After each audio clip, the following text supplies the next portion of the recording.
Welcome to the Strategic Veteran, where we chart the course from service to civilian triumph. I'm Adam Peters, a veteran, entrepreneur, and your fellow navigator in the quest for a life of impact and fulfillment. My mission is simple: to empower you with the tools and stories that turn challenge into opportunity. Having walked the path from active duty to where I stand now, I understand the search for purpose that comes with hanging up the uniform. It's a path I've walked, with its trials, its tribulations, and its victories, and it's a journey we're on together. This podcast is more than just conversation. It's a beacon for those seeking to redefine our missions through entrepreneurship. It's about igniting the entrepreneurial spirit that lives within us, the spirit that compels us to create, lead, and make our mark on the world. Here we connect with veterans who have built businesses, sparked change, and found their purpose in the marketplace of ideas. They're not just surviving, they're thriving. They've transformed their service into startups, their experiences into enterprises, and they're proof that you can too. So whether you're scribbling business plans on napkins or stepping into the arena of innovation, remember, you're not alone. You're in good company. So let's explore these stories of transformation and take the first steps together on our path to purpose. Let's begin.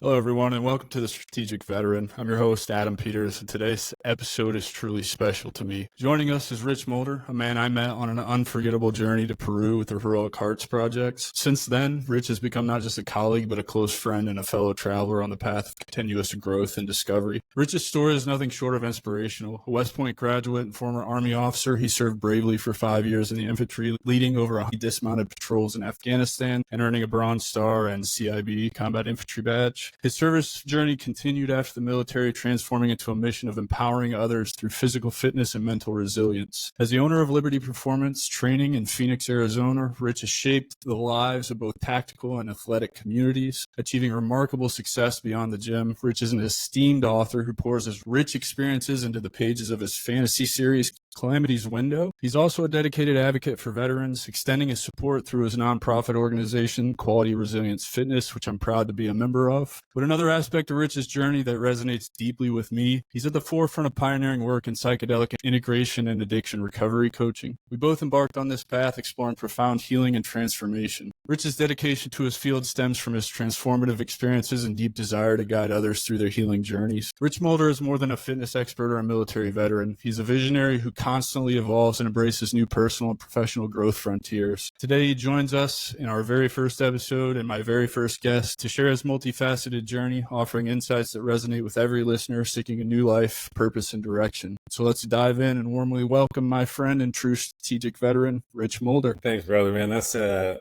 super humbling intro. Thank you. Yeah, man. No, dude, you mean a lot to me, man. We got to share that a really incredible journey in July, and since then you've been there, right? Like always encouraging, always behind me, and you didn't know me from anybody else when we went on that trip, and so I'm super honored to have you here. I'm super grateful you decided to do this, and I'm really excited to see what kind of lessons we can teach other veterans in our conversations. That's my pleasure, man. Yeah, it's cool thing to kind of launch with. That journey was something else, man. It was Dave. We'll get into all that, I'm sure, but let's just start from the beginning, man. I just kind of want to take this on a really linear journey for you. So let's just start, give us your background, man. Let's start from the beginning and share some experiences from your upbringing that kind of shaped you into who you are today. A lot of directions you could go with that. I was born in Canada, actually. Some people still don't know that about me. Yeah, see that looking. What? Yeah, I was born in Canada, and my dad was always like the picture of the American dream to me. Uprooted his family when I was very young. I was like 4. Moved away from family. We were like hillbillies from Canada, man. And we moved down to Arizona, and I can't imagine. I didn't think about it when I was a kid growing up, but now I look back and I'm like, man, the courage that it takes to move your family away from the rest of your family into a brand new country, take a new job spanning 2 countries across so much area. We moved from Ontario to Arizona. Man, it's just pretty remarkable, And so, yeah, we moved there when I was very young. I never had any interest in the military at all, really. I was always playing sports. I'm a big sports player. My parents got me into, I played piano growing up. It's funny. I was like always mad about it because they were like forcing me to practice and stuff until I got into high school and I realized that piano could impress some chicks. And so I was thankful for it then. Isn't that the story, right? Right. And then, and I didn't really get interested in the military until 9/11. I was a freshman in high school.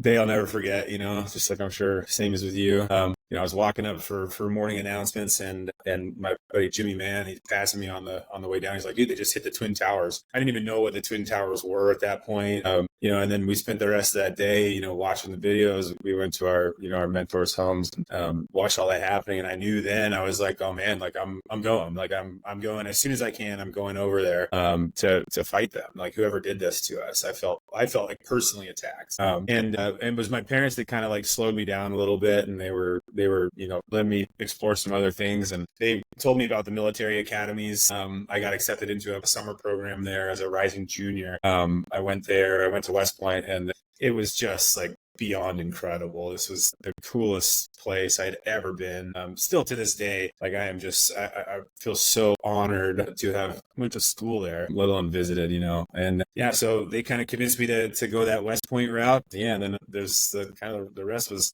history. Man, it's awesome to hear, first of all, learn that you're from Canada, actually. Right. I assume you claim Arizona as home, knowing that's where Liberty Performance is. And, Sure. didn't until recently, you just moved away from there. But I also grew up a lot the same way you did, in the respect that like my dad was my hero and the American dream and all of that. It's still very close to me today, and a lot of my why and what's driving me forward. And then it's also, I think it's really cool to get to do a deep dive with you, because, I do feel super connected to you, and our stories kind of line up a lot in that I was a sophomore when 9/11 happened. And I remember it like it was yesterday. I was getting ready to go to school and didn't even know what the Twin Towers were. And I'm like leaving the house, turning the TV on, and, that shaped my want to join the military as well, amongst some other things that we won't get into because this isn't about me, but I definitely relate with all of that. My real question is like, I explored the military academies as well, and West Point was definitely at the top of that list, along with obviously Annapolis, because I think it's probably a close second. How did you make peace with knowing that you're going to the military for 4 years before you're actually going to the military? And was that an easy decision for you? Like, what kind of helped you make that decision? Because that was what stopped me from doing the service academy. You must have had a great deal more foresight than I did, or forethought rather.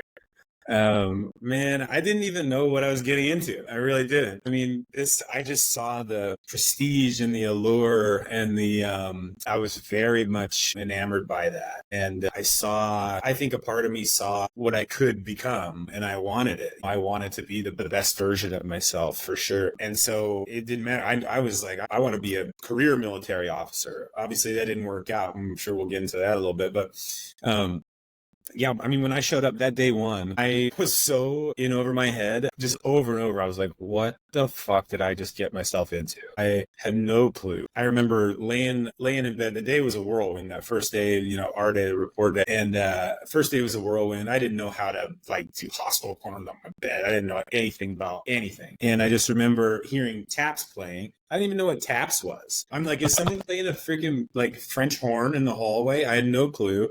I didn't sleep a wink. Yeah. And Grant, that first year at West Point was, man, it was tough. That was a really tough. What they call you? What, greenies? Is that what you guys are? Plebe. Yeah. Plebes. Yeah. That's it. Yeah. I knew that. We all, as enlisted guys, tend to make fun of the officers, right? Like there's that friendly rivalry, but there are a few exceptions. I always found that obviously the best officers were the ones that were enlisted first and then went to the officers. And then I found out very close second was West Point graduates. And I mean that from the bottom of my heart, rivalry aside. I had the pleasure of a long career serving with a lot of different officers in a lot of different capacities. And West Point definitely cranks out some quality product. They also, the flip side of that coin, they crank out some real assholes that just don't get it. So, that's awesome. Let's just move straight into your time at West Point.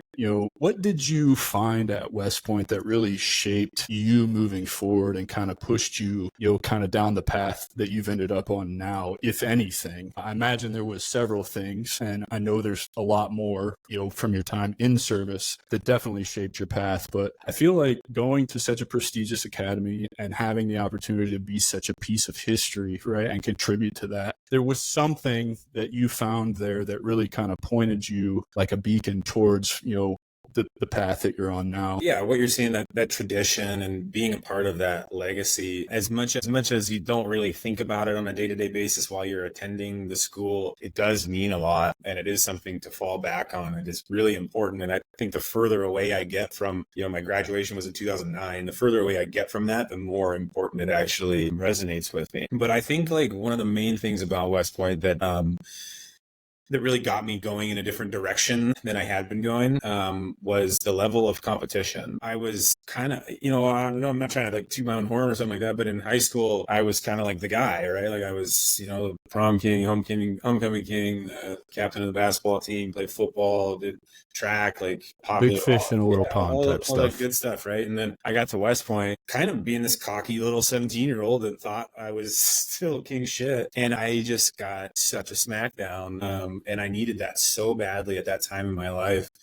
I was just such a small fish. Like, not only was I not the top of my class, like I was near the bottom at the beginning. Like I wasn't more physically fit. I wasn't smarter. I wasn't funnier. I wasn't more handsome. I was with all these people that were better than me at everything. And so it raised my game so much, because I think one thing that a lot of people don't understand about West Point is everything is based on your class rank, like everything. And it's a constant competition with your peers to be better. And so you get graded military. You have a military pillar, a physical pillar, and an academic pillar. My first semester for sure, I wasn't good in any of them. I had bad grades. I was not good in any of them. And it took a serious amount of willpower and change of habits and learning and evolution on my part to like, I ended up graduating like somewhere around like 300, I think, in my class. We started off with, I think, and we ended with less than people that graduated. And so you finished in the top 5th. That's great. I think, yeah, it's like pretty close to top third-ish, but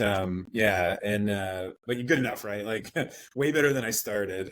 But it was that level of competition that like, it just brought out the best in me, like a little crucible by fire kind of. Yeah. So it sounds like what you're saying is, it was like you got humbled at like just the right time, right? Like, because, I know my experience, as an enlisted dude, I got to my unit like 14 days after they came home from the invasion of Iraq. Yeah. So like just life for me as a private was miserable. And I was that way too. I was a cocky son of a bitch. You know what I mean? Going in, like I'm a 3-sport athlete, letter winner in all 4 years of high school, whatever. And man, did they humble me. No combat patch. This is the BDU days, no flag even. And it was rough. Yes. So I know what you're talking about when you say that you were humbled at just the right time, because I think we both probably needed that in our lives at that time. And it does shape you moving forward. Speak a little bit about too, because I think it's very relevant to what we'll get into later. Did you at West Point, because I'm not familiar with how it works, is it kind of like the traditional college model where you get to pick a field of study and just like any other college, or was it more geared towards military? And if so, did you know when you were going in that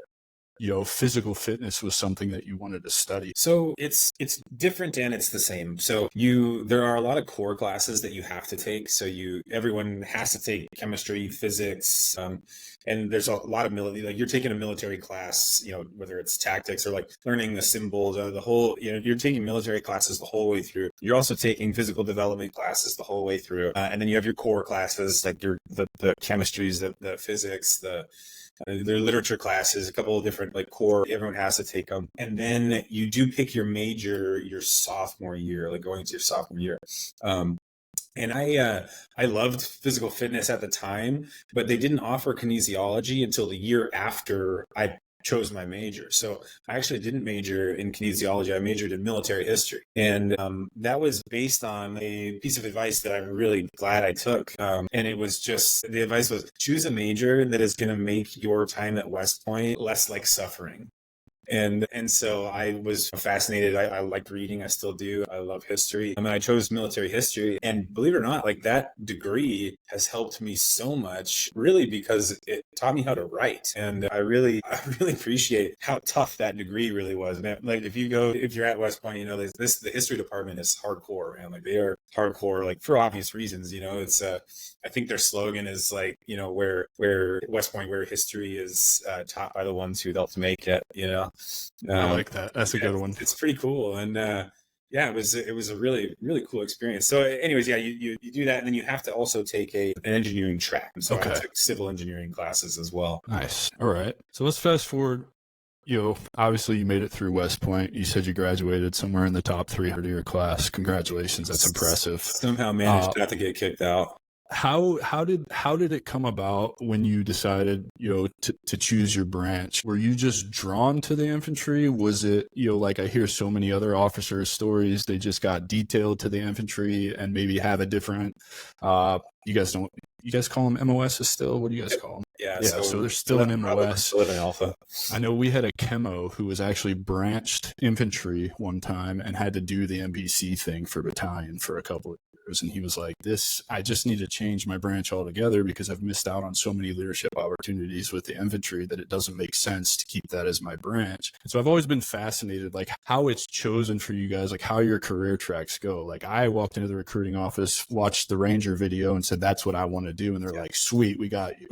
Yep. Yeah. I mean, it's not that different at West Point, like you, again, drawn to the allure, you see the guys with the Ranger tabs, the air assault badges and the airborne badges and all this stuff. And, yeah, I mean, it's based on your class rank, but basically if you want infantry, you're going to get infantry. It's not, it's a lot of people do branch infantry. A lot of really smart guys with super high class ranks, they branch infantry because they're drawn to it. And that was the case for me, it's definitely, I wouldn't say it's like a pissing contest or like a dick measuring contest, but it was like, yeah, you're going to school with a bunch of alpha males and you're like, yeah, like there's a certain amount of, culture like that kind of pushes you into that.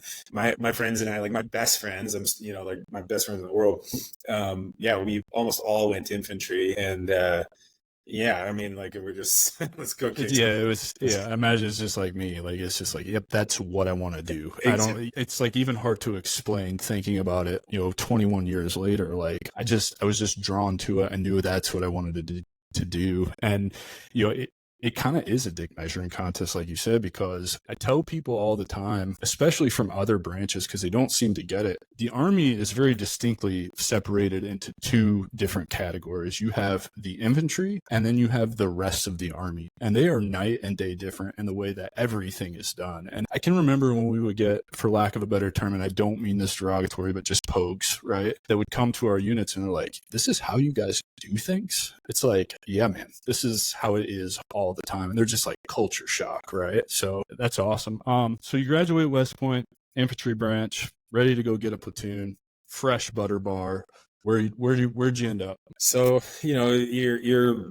so I did air assault while I was still a cadet. Got my air assault stuff, and then I went to, you do your officer basic. So we're at Benning, right? You do your officer basic, you do your infantry officer basic course. I did Ranger school. That freaking took years off my life, I think. It sure does. And I did that, and then what else? I did airborne school while I was there. A couple of different schools. I did like a striker leader course because I was going to a striker brigade. It was funny. We got out of Ranger school and we're all just like a mess. I went in at 195 pounds. I got out. I was 161. I'm 6'1". It's like I was just rail thin, and just a mess, like you don't come out of Ranger school in good shape. And so we show up to our little like pool or whatever, and they tell us that, if it's like a Thursday or something, all right, take the weekend. You guys start striker leader course on Monday. There's a PT test on Tuesday. And we're like, okay, like, and so, I mean, all of us failed it. Like, I think I ran like an 18-minute 2-mile or something crazy. Because I was like shit the whole time. I'm like, I can't even move my knees, man. Like, this sucks. But so we did that. And then I went up to Fort Lewis, Washington after I was done with all the schools and everything. I took my first platoon. So this would have been in late 2002. Okay, so you got to Lewis right before I did because I got there in January of 11. Okay, yeah, makes sense. And then the unit I was with 138 Infantry. They were just getting back from Iraq when I got there. And it's funny you mentioned, brand new butter bar. Like the things that they don't tell you that you're going to do as a lieutenant are hilarious, right? Like my first assignment or whatever. This guy, he got redeployed a little bit early, came back, and staff sergeant and him and his wife were splitting up, and I don't know what the actual story was, like somebody cheated on somebody and all this, craziness. And he was, I felt so bad for this guy. This guy had been deployed 1,000 times and, he had freaking seen some serious, terrible shit, man. And he was struggling with it. And, his wife took like a crowbar to the floors of the house and emptied the whole thing out. And so there was this like all this, and I'm like I think I was 22. I was 22 years old. I don't have like, I don't know what the hell I'm doing. And I'm supposed to like help cancel this guy and tell him what to do.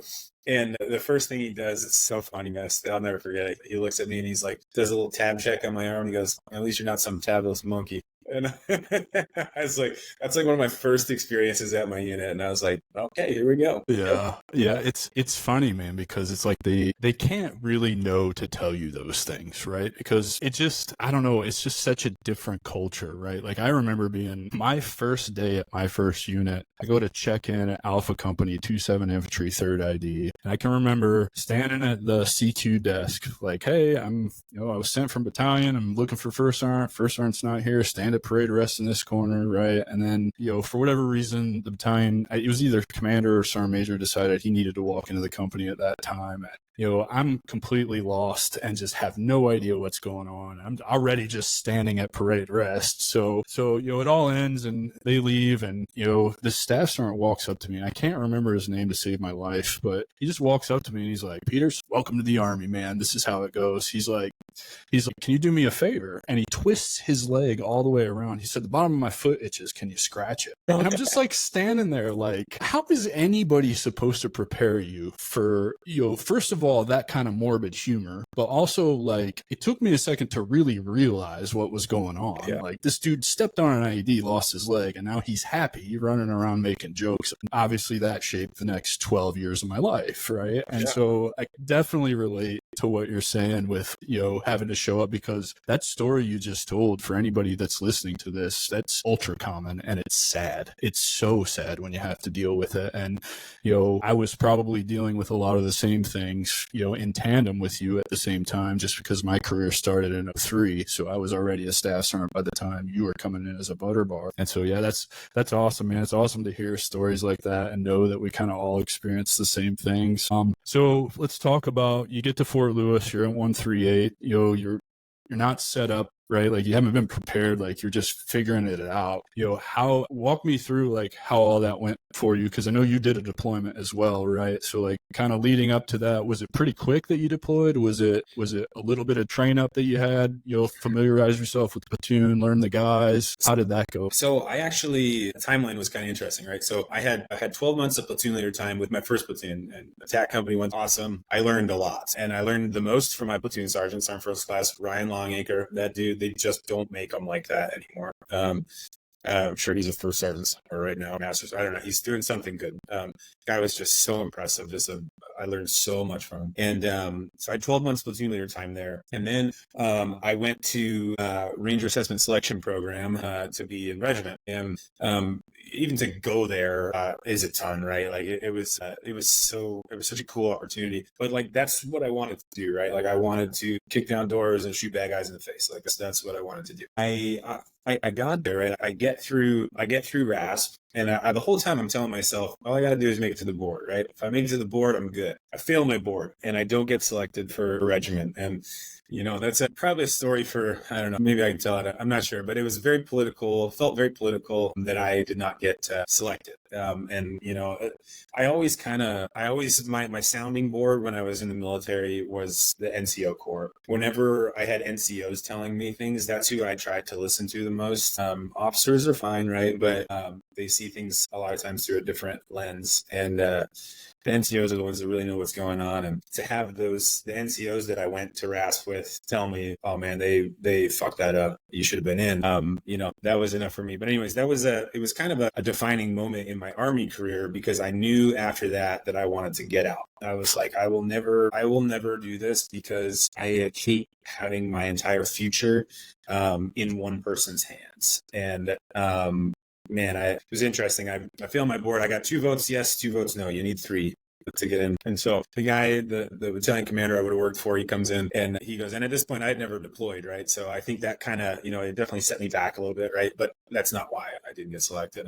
And so he comes in, I'm in the stew room afterwards and I'm thinking to myself, like, what the fuck am I going to do now? Like my career is over. Like I was really blown away and I just felt horrible, right? I was ashamed. There was all these different things. And he comes in, he's like, he's like, I want you to know that your personality develops until you're 27. So you still have time to work on yourself. And I was like, in my head, I'm like, fuck you, man. Like, fuck you. And then he goes, here's what I want you to do. I want you to go back to your unit. I want you to deploy, come back, and I want you to come back and serve in the Rangers as a company commander. And I'm like thinking to myself, like, you gotta be fucking crazy if you think like you can like derail my career this badly, this early, and then expect me to come want to work for this organization, And so I get back to that's a kind of long-winded story. I get back to my unit and my battalion commander, who's awesome, man, Colonel Chad Sundum, awesome guy. He's like, hey, he's like, you probably want to get out of the Army now, huh? And I'm like, yes, sir. And he goes, he goes, so what do you want to do until then? And we were gearing up for a deployment to Afghanistan. I was like, I want to take a platoon in combat. And he's like, all right. He goes, well, I can't give you scouts. He had already given scouts, but I can give you mortars. He's like, you want it? And I'm like, yep.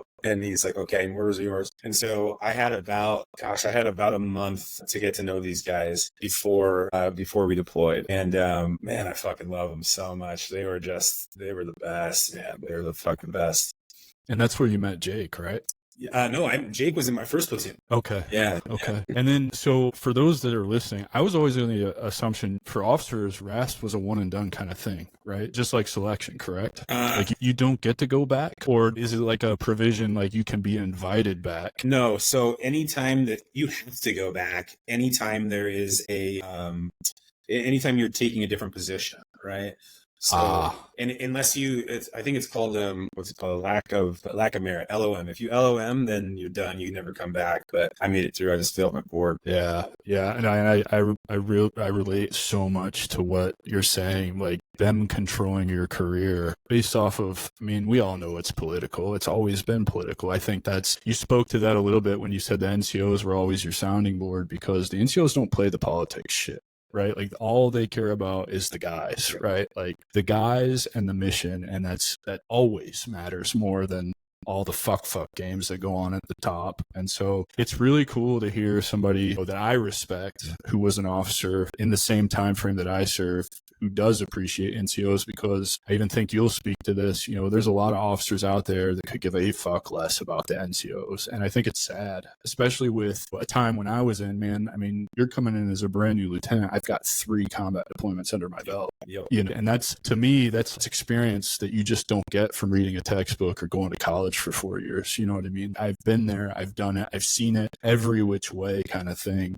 Let's move on, because I really want to get to all the juicy, what you're doing now stuff. So the big question is, obviously you did the deployment. That comes with its own hardships, right? You got a Bronze Star. I can't speak to your combat experience. I know a lot of officers, it was an automatic thing to get a Bronze Star just for deploying. That always pissed me off. I'm not saying you didn't earn yours. I'm sure, knowing 138 and, where you were at the time, like, my Afghanistan deployment in 2012 was awful. It was by far and away the worst one of the 4 that I did. And it was so bad, in fact, that it greatly overshadows the other 3. I don't remember a lot of things from the other 3 because the Afghanistan deployment sticks with me so much. But speak to some of the experiences, because you were in for a total of what, 6 years? 5 years. Okay. So you owed the Army, the total 5 for sending you to West Point? 5 plus 3. So you can either do your extra 3 active. I opted for the individual ready reserve. Okay. Yeah. No, that's cool. So speaking to your whole 5-year career, let's really dive into how your military experience influenced your approach first to life and then really to business, because I'm really curious to get into your entrepreneurial journey, right? Because I think, I know I didn't grow up knowing I wanted to be an entrepreneur. It wasn't something that I discovered until well into my 30s, right? And it's just, very much how my life shaped me and whatnot. So I always like to know, like, first of all, did you always know you wanted to run your own business? Did the RASP thing really kind of shape, start planting the seed of taking back control of your own life and having that control to really, manifest your own destiny, if you will? I think I've always kind of been a little bit on the rebellious side, which is funny that I joined the army in the first place because Same. I try to stand out of it pretty hard.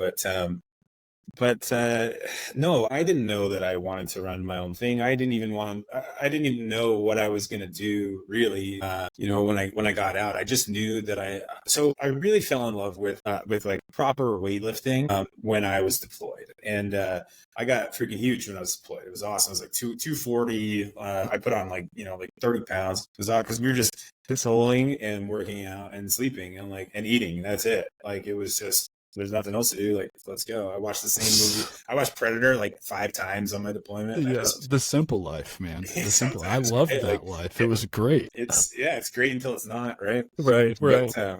Yeah, so I really fell in love with it then, and I was obsessed with weightlifting and training, and really really cool, right? And so when I got out, I knew I wanted to coach. Maybe I wanted to coach basketball. Maybe I just knew I wanted to coach. I just loved working with people, and that's something that the Army like really reinforced in me.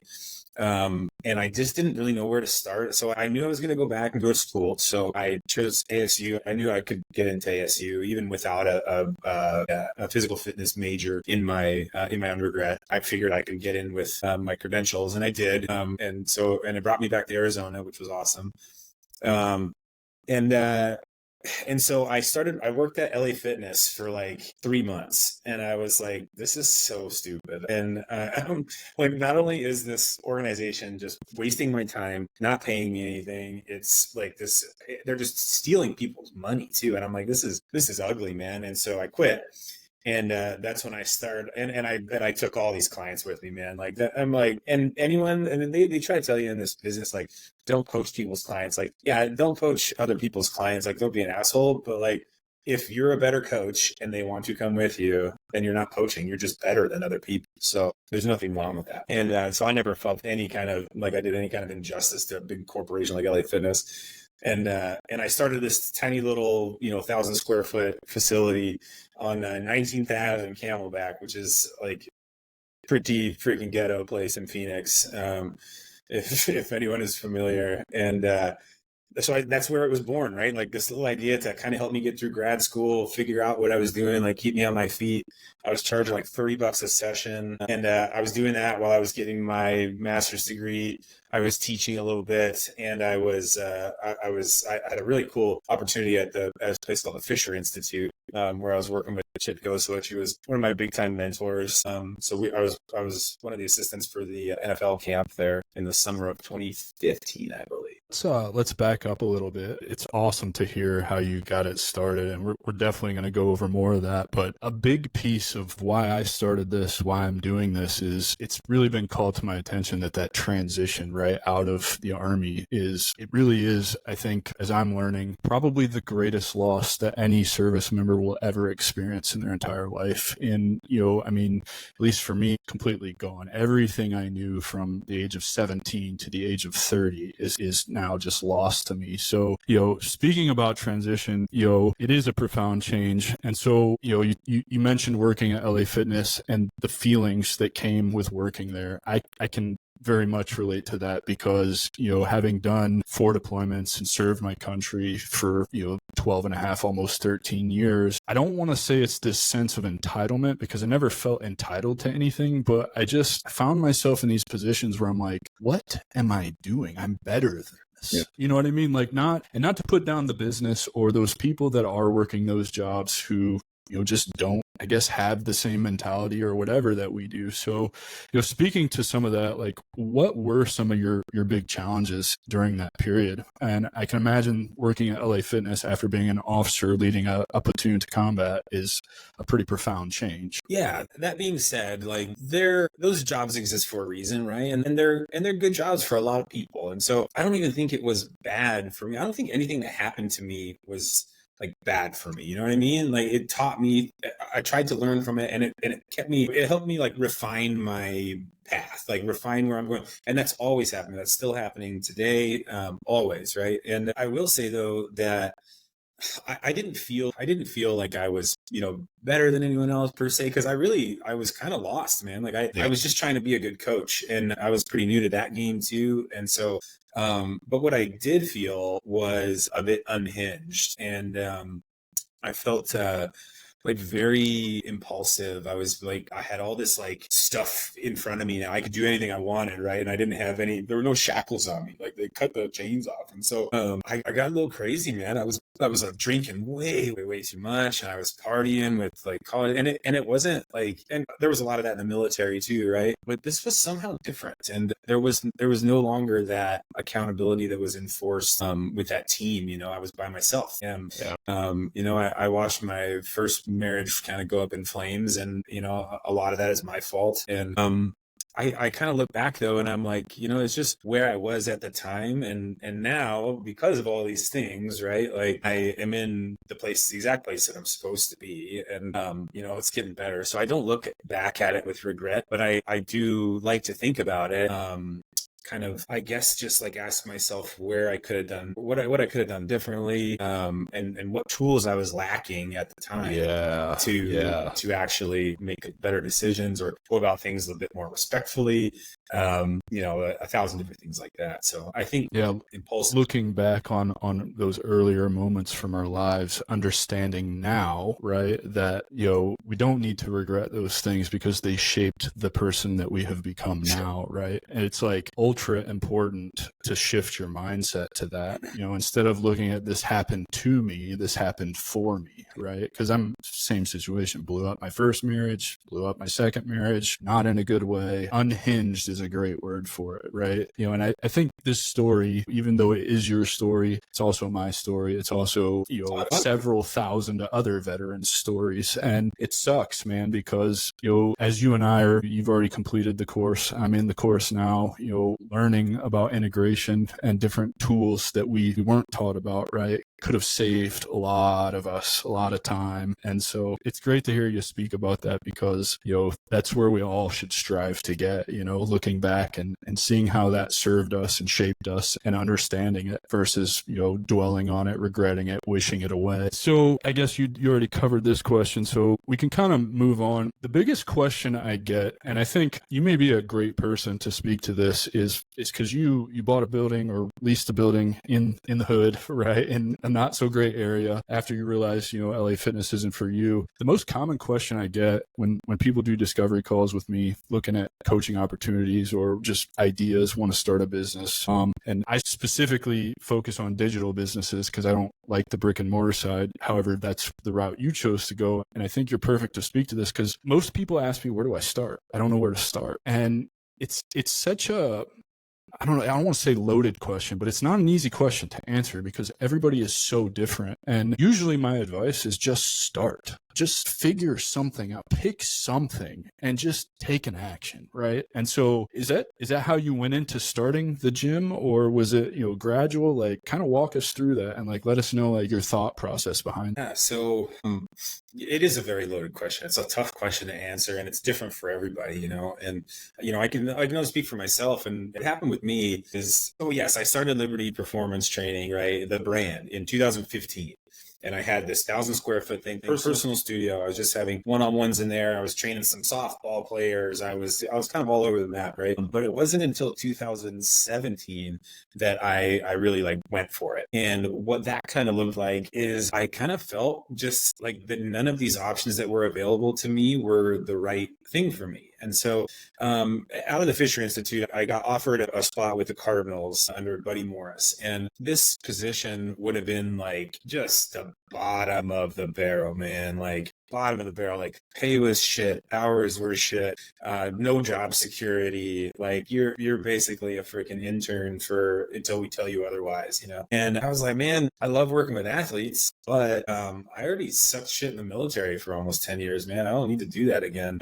And so I opened up the location that Liberty Performance Training is in today in April of 2017. And yeah, and it's so funny. I look back on that and I'm just like, I don't know how anyone even gave me the time of day. Like I just knew I liked training strongman and I liked coaching and I needed a space to do it. And yeah, and so I opened up this spot. It's like, 3,300 square foot. And when you look at pictures then as to what it looks like now, it's just like, it's so cool to see the evolution that space has made. And I think that explanation really speaks to what it is to just start, because I'm finding out in the infancy of my digital business, the more I just take an action, the more I learn, the more the actual business itself starts to take shape, right? And you get a clearer picture of what you're supposed to be doing. And then you have this like aha moment where you level up, and then the cycle starts all over again. It's just higher level problems, right? And you're completely lost all over again. And you just figure it out. You just start talking to people. You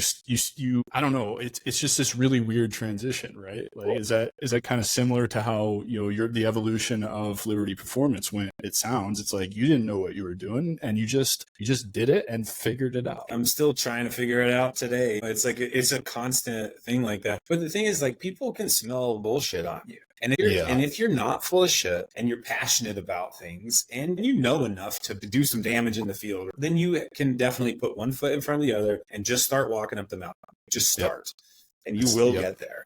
And keep showing up. Because it's going to get hard and you're going to be out of breath, right? And your legs are going to be on fire, but you just keep putting one foot in front of the other. And it's just like magic. And so when I founded Liberty, it was based on these three tenets, right? Effort, consistency, intelligence. And if you can apply those, because we're really good at doing one of those things, right? Like, oh, I'm super consistent in my eating, right? Or I'm putting all this effort into the gym and I'm not consistent, so my gains fall off. But I think, like, if you can bring all of them in under an intelligent plan, and then you can apply effort towards that intelligent plan, and then you can just continue along that plan, and man, like, nothing can stop you. It doesn't matter. You're going to have setbacks. You're going to have, like, major financial losses. You're gonna, people are gonna screw you over in business. Like, this is all part of it. And as long as you just keep on walking, that shit bounces off, man. It's so great to see somebody who is so far along on their journey, right? You've got Liberty Performance, which I assume is still growing at rapid rates, and then you've got the QR thing, which we'll get into in a little bit. You're also a published author. I think you're working on the third book, right? Yeah, when I can. I need to do it.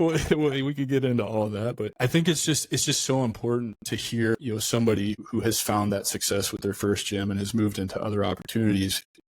It's very much my philosophy. It's literally just show up, and failure, it's absolutely necessary to find that success that owning your own business brings, because it's only through those failures that we learn the lessons that we need to progress. And I can't say it enough. And I know, I'm building on LinkedIn, and so you see it all over LinkedIn at this point, right? Like, people talk about failure being essential, but I don't think they really articulate it well enough. And I think you just really did articulate it in a great way with those three simple things: effort, consistency, and in an intelligent way. And it doesn't even have to be the most intelligent way ever, because there's 1,000,001 ways to build something. You just need to have a shell of a plan. Yep. On my coaching philosophy, right? It's always sort of the same two things: give a shit and know your shit. And if you do those two things, like, man, yes, there's all kinds of other things that you can do, right? And fill in the spaces. But if you give a shit and you know your shit, you're going to be all right. Like, you are going to be all right. Yeah. I love it, man. So starting your own business is a daunting task, right? Like, there's a lot of fear associated with that. So can you first elaborate? Were you scared when you left LA Fitness and, went out and signed that lease on that first building? Walk us through those emotions, and then really, really kind of hammer home how you managed to just see that through, because I think that's such an important part of that setback that people just don't understand, right? Like, they just can't get around their own fear. Yeah.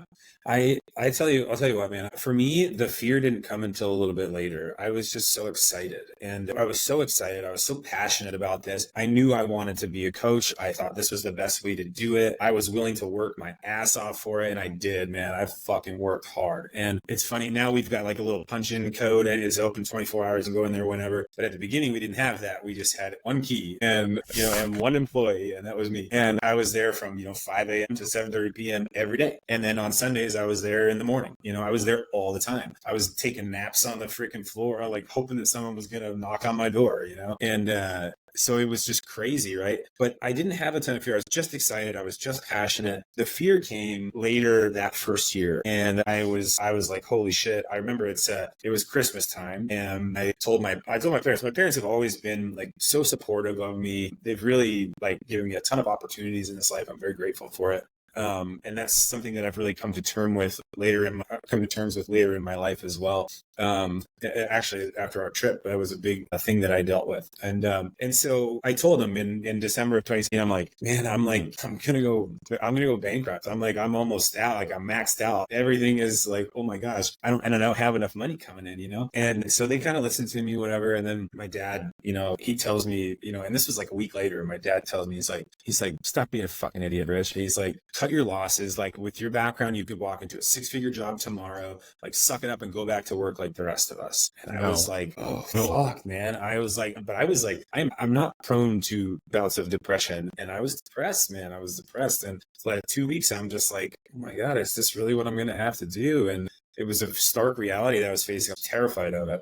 And I had this like epiphany though. And I was sitting at the gym. It was like 9 or 9:30 at night or something like that. Only went in there and I'm looking at my little shitty Excel sheets that I'm tracking my finances on at the time. And it like dawns on me. It's like, okay, what's the problem here? The problem is that you are not making enough money. So go make money, like make money. And it just like this light bulb like went off in my head. And I'm like, fuck, like I've been concentrating so hard on like coaching and just like being at the gym, I haven't been focused on like, how do I generate money? Right. And then it was like the whole freaking world opened up, man. Like the next day, 2 people that I still am in contact today that are like, important to me, Daniel Camacho and Lauren Laskowski, they walk into the gym that next day. I didn't find them. They found me somehow. And I ended up taking Lauren to, she's the first nationals. She's awesome. Daniel Camacho, I never trained him directly, but he's still a member at Liberty. He's one world's strongest firefighter. And just incredible, right? And then they kind of opened up a door to new people. And then they started telling other people. And it just like this little snowball effect started happening. And at the same time, I was realizing that I have to be a little bit more of a businessman. And coaching is awesome. That's always going to be a part of my life. But I do have to address business too. Right. So you got to the point where, it was scale or give it up, right? Like you had to figure out how to I always call it, I want to work on the business, not in the business, Yeah. right? And so like very much for you, especially most brick and mortars, anybody who wants to buy a franchise, this is very much going to be your reality is you're going to spend 2 to 5 years probably working in that business all of the time until you really nail down how it operates, what the most efficient way is. So you're making enough money, paying off, that note in the case of a franchise or, getting your finances in order in the case that you're leasing a building and something doesn't happen, right? Then you're going to be forced to figure out how to scale. And it sounds like that's really where the driving factor of your fear is I've never done this before. I don't know how to do this, right? But then you just have this epiphany moment, while you're working in your business, like, no, I have to work on the business. And then, people start coming in and it's exactly what happened in my business with the strategic veteran. It's like, I was given an opportunity. I capitalized on that opportunity. People flocked to me and I learned and now I'm, next steps, right? So that's awesome. That's such an awesome, like way to be, faced with like a major decision, because this could be a very different conversation had you listened to your dad's advice. Yeah, and I know he was just telling me the best he could, and it's fascinating, man. It's a fascinating thing to think about. Let's talk about something else I think that's really important for transitioning veterans or veterans who have already transitioned, who are interested in becoming entrepreneurs. There's going to be a lot of people in your life that are going to hate. There's going to be a lot of people in your life that are going to be naysayers and say, why would you do that when you can go get that comfortable 6-figure job, right? I am 1,000,000% against that. I'm not going to judge you for that, but it is not a life for me. I very much want as much control of how I make money and how I live my life as possible, which is why I'm doing this. Speak to, how did you have to cut those people out of your life? Like, what changed for you in that regard? Because, like, for example, me, I moved out of Washington State because I felt stagnant, and I love my friends dearly, but I just had to remove myself from that situation in order to be better. Did you ever find yourself having to do that, or did that not come until later after the Peru trip? I still don't think that I don't think that I've ever like cut someone out of my life. You know what I mean? I don't. I'm trying to think about how to put this exactly, because it's a really intricate question. And I think what I've started to learn as I get older is like, yeah, like not every, of course, people are going to tell me whatever they think, right? Like, and so I have the people that I listen to and the people that I don't. And it's like, yeah, sure. If you're some fucking person that I talk to on the day that you want to tell me this stuff, you can tell me and I'll nod my head and I'll listen, and that's fine. Maybe it's something great. I don't know. But if it's not, if it doesn't mean anything, then I'll be polite and respectful, and it's in one ear and out the other, you know? And I just love the idea, like you would never take criticism from a person that you wouldn't take advice from. And it's like, yeah, I don't know. Sometimes some of that stuff like stings in the moment, right? But I don't know. I've gotten better, and it's something that I'm focused on getting better about, is like letting that stuff kind of roll off my back. And and unfortunately, yeah, if you do choose to do your own thing, you are going to encounter that. I don't think it ever really stops. People are going to disagree with what you do, and that's okay. You know, like hopefully it's all right for them, you know, and like not everyone can be a part of your journey, and so that's okay. And you know, it's interesting, like a lot of people I think are too quick to cut people out of their lives, and they jump, oh, this must be it, this external thing, or this person is affecting me, this circumstance is affecting me, when really, like, it's about changing yourself. I think if you continually work on yourself, you're not going to get everything right. You're going to make mistakes. You can beat yourself up about them as much as you want. But the important thing is to continue working on yourself and try to do the right thing. And just know that if you do make a mistake, especially if you're trying, you're doing the best that you could with the tools that you had at the time that you made whatever decision you made. And so, yeah, I think the antidote to feeling like you need to cut people out of your life is just to do your own thing, and people will either follow or they'll go away, and to be okay with that. And that's a lot easier said than done. I love that, because I said the words, cut those friends out of I didn't really cut them out of my life. They're still in the group chat on my phone, sure, which is muted. I still participate. I still love them very dearly. I went and visited them twice last year. You know what I mean? Like, one was not great circumstances, but I was still there. It's just, I was moving a different direction. Yeah. And that's fine. I realized I had to separate myself from that, sure, which is fine, right? It's but it doesn't for everyone, like the journey is so different for every single person. Yeah, but I definitely agree with you. The biggest, and I didn't learn this until Peru, obviously you know that, but the loving and respecting and taking care of yourself first it's such a huge, I preach it all over. Most of my content is about the mindset that you have to have if you want to own a business. And I think just for general everyday quality of life, you have to work on yourself. So I really appreciate you saying that and calling attention to that, because it's so great, man. It really, and I believe in it wholeheartedly, because I know from doing the work myself. Any advice for any of those veterans who are scared to start a business? What would you say to them? I mean, whatever you're scared of, just think on it harder, and what are you actually scared of? What are you pinpoint exactly what it is you're scared of. If people are just like, well, I'm scared. Yeah, of course you're scared. Yeah, that's okay. But what are you actually scared of? And once you pinpoint that, is this something I really need to be afraid of? And how do I limit my fear to this? What steps do I have to take to limit my fear towards this certain thing? Are you scared? Are you scared that your friends are going to dislike what you do? Deal with that yourself, And I think if you are scared, measure that fear against the passion that you have. If your passion weighs more than your fear, then you're okay. That's okay. Go for it. Wait. And the passion is so important, because if you're not passionate about it, you'll never see it through, ever. And people will see through your bullshit. If you are not for real, people know. Just like just like I know, everyone knows when they see a slimy salesman, Well, and I think kind of just a lesson, I've learned, because I used to be kind of that way, right? You just feel gross when you talk about something you're not passionate right? Like sitting in front of this camera on this microphone talking about the entrepreneurship route with another veteran. I love this. I love this so much. Like this is the highlight of my day, as you well know, because I texted you as soon as I got up this morning. That's like, awesome, bro, man. it's go time. That's awesome. You know, so yeah, it's great to hear you hit on that passion piece because, and we're gonna get to this in a minute, you know, the why, right? Like, because without that, and it can't be money. Money cannot be the why, right? Absolutely. I want to talk about, you know, we obviously just got off of fear and how that is definitely a big inhibitor to people wanting to start their own businesses. And then here you are, right?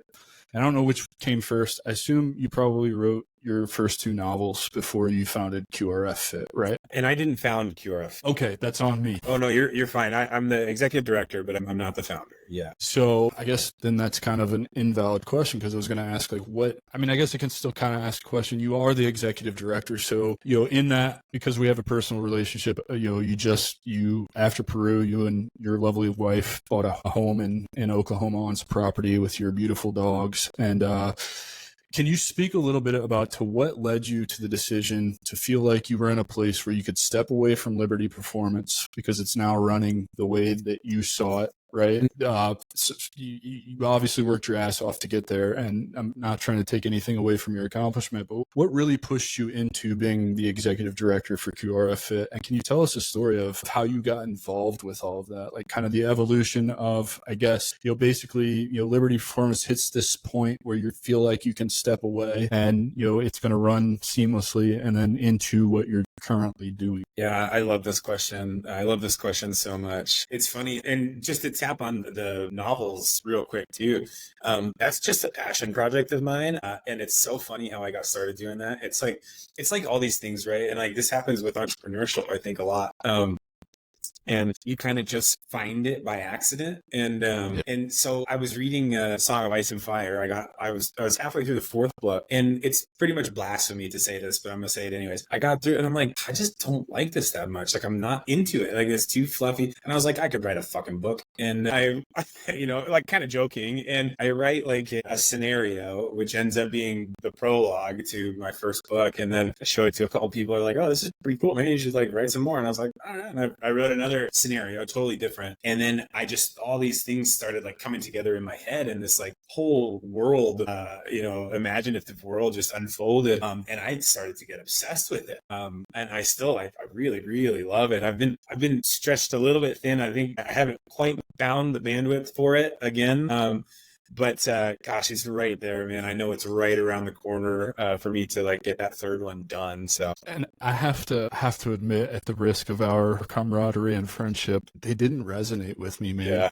I felt not as strongly, and I will read them. I do still have them. I bought them, so they're on my Kindle. But I read a lot of military thriller for whatever reason. It's just constant. It just never ends for me. I just love it so much, and so I think that's a lot. I've never been into the fantasy stuff, right? So I felt the same way about Song of Fire and Ice. I was just like, this is not for me. Yeah. Right. I just don't like it. But I still think it's super cool that you're an author. And that was really one of the coolest parts about watching your process in Peru is you probably wrote more than anybody. I'm almost willing to bet. Like, I remember you having to go borrow a charger for your Remarkable so that you could write more. I wrote a lot, and it's like a little, you know, another little side project, man. I've been writing a book about that too. So it's, yeah. And now I feel like this journey, I feel like I was so young, or like such a rookie on this journey, that I decided to wait a little bit longer until I have some better words to use in that book. But yeah, I'm working on that too. So that's going to be fun. And actually, you know what the title is words that came out of your mouth, believe it or not. The title is Magic is Real. Yeah. So, brother, that just gave me chills, yeah, man. Thank you so much. But yeah, kind of cool. But dude, to go back to your other question, you know, probably the more important one. No, it's all important, man. Yeah. And this is great for the audience because this is exactly how Rich and I are when we just talk regularly. Yeah. Like this, it's just tangents. Yeah, exactly. And so. So when I got out of the military, I was like, I wanted nothing to do with the military anymore, right? I didn't want to talk to veterans. I didn't want to go to the VA. I didn't want to do anything that involved me thinking about the military.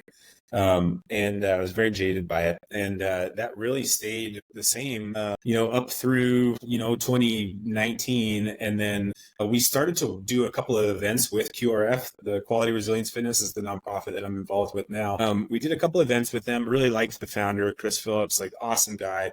Really, really wonderful story, which I'll tell in a second. But he was great. But we never really I never took the plunge, right? And then 22 rolled around. And being a gym owner in 20 was just crazy. I watched my entire worldview really change in front of me. A lot of things happened that I never thought I would ever see. I never thought that I would see so many people bending over like they did, man. And I couldn't believe it. And especially being an entrepreneur, being a business owner, I couldn't believe how many business owners were willing to bend over. And I just was very disappointed by the lack of backbone in this country. And maybe those are some harsh words to use, but it's how I feel. And the only people that I really saw, and I'm sure there's tons of exceptions, obviously, but the ones that really that really stood out to me, probably because I'm in this demographic, were veteran entrepreneurs. And they were saying the things that I was saying. And I'm a gym owner. This is where people get healthy. We're looking at, and by these statistics were very quick to come out. And of course you can never, who knows what you can trust and what you can't, I don't know. But it was obvious to me the whole time that if you are a healthy individual and you take care of yourself, you eat right, you exercise, you get sunlight, you sleep well, you drink water, then you still have a lot better chance against COVID, just like you do any other disease, than people with comorbidities. And this has only been confirmed since. And so to shut down the gyms, and really they went after gyms hard, and a lot harder than a lot of other spaces. It was really pretty ridiculous, honestly. And it really forced a whole different change of my worldview. And I found a lot of brotherhood again in this veteran community. So then that was the start of it, right? And so then we started welcoming Emerging Vets and Players, which is another nonprofit, into the gym. And this nonprofit was just so freaking cool, man. Like I'm so grateful to be a part of it. Every Wednesday night we host we were their 8th chapter. I think they have 9 or 10 chapters now. But we were their 8th chapter in Phoenix. And every Wednesday night we host a workout. Our coaches put them through a little workout. And it's like 20, 30 minutes, something like that. And then what's really powerful is afterwards we do the huddle. And the huddle, it's peer support. I just started to watch this huddle save people's lives. And I don't mean that lightly.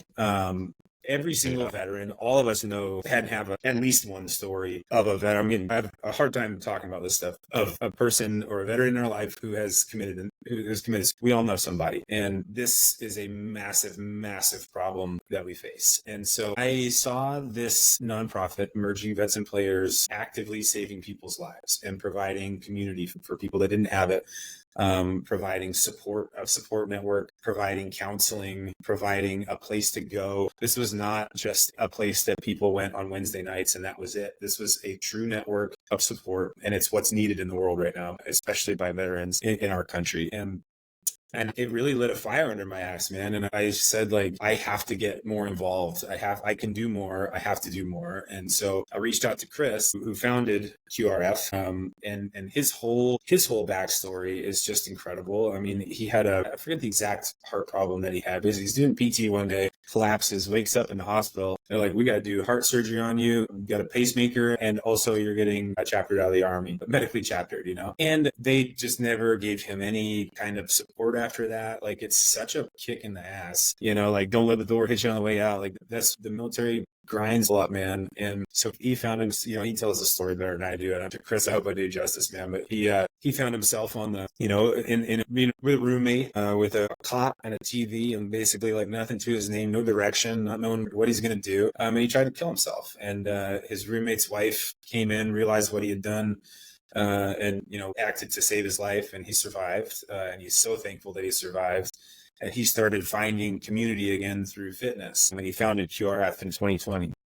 And it's a really powerful story. It's a powerful reminder of how real this thing is. So I reached out to Chris and I said, hey man, like, what do you think about me getting involved? And you kind of like give me the keys to the car and let me drive it for a little bit, man. And he was like, okay, like what does that look like? He's excited because all he wants to do is help people. And I think he saw the same thing in me. And so that's what we did. We revamped this big coaching program that we have now. And that was partially because of the experiences that I had with Heroic Hearts Project. Leading up to Peru, I found that coaching to be incredibly important. Probably the most important, right? Yeah, if you were just to do that, if you were just to go to the jungle and take ayahuasca with some shamans down there, or maestros rather, and expect to come out of it unscathed, or no, brother, that's not how that's gonna go. You are gonna be in for some shit. You can use me as proof the first night, because boy, oh boy. Yeah, man, I was right next to you. Yeah, and then what? Yours came the second or third night? Second night was because I was same situation. Yeah, like a giant bear next to me, heaving, crazy, fucking going through it in there. Yeah, no, that's a great story, man, and it's awesome because I feel like the further down the entrepreneurship path I go, the more people I meet who resonate with what I'm trying to do and are just really willing to collab or to help you out at zero cost, just because they see your passion, they believe in what direction you're headed in. It kind of sounds like that's what happened when you met Chris, right? And you just kind of hit it off, and he saw that you had a successful business being run, and like, hey, let me help you out, take this off your plate a little bit, heal up, whatever. It's like so many things. If you're a powerful walker, like you're gonna come across people in your path that want to come with you, and and you're gonna come across other powerful walkers that you want to lock arms with and walk with. And so, I found that in the veteran community in spades after 20. Yeah. No, that's awesome, man. So I think we already touched on it, and obviously has to be covered. So what is your why, and what drives you to continue to get up every day and show up for that why? I think I know what it is, because I think it's very much my why, but I'm not sure. I'm just so fortunate. I'm so fortunate. I am very grateful that I have had all the experiences that I've had. It's funny, even when I'm working with like older clients and stuff, they're like, oh, you're just a young guy. I had someone tell me that the other day, man, I'm 36. I'm not like that young. And I was like, but I've got a lot of miles on me, man. I feel the same way at 38, right? A lot of veterans do. We've done a lot since service too. And so it's funny, man. But my why is I truly, as corny as it sounds, I truly love helping people. I like leading by example. It makes me feel good. And my why is people.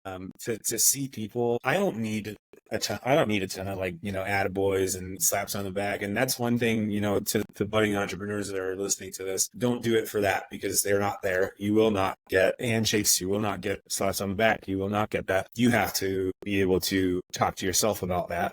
You have to be able to soothe yourself, congratulate yourself, recognize when you've done something well and celebrate it. And definitely don't shy away from celebrating it.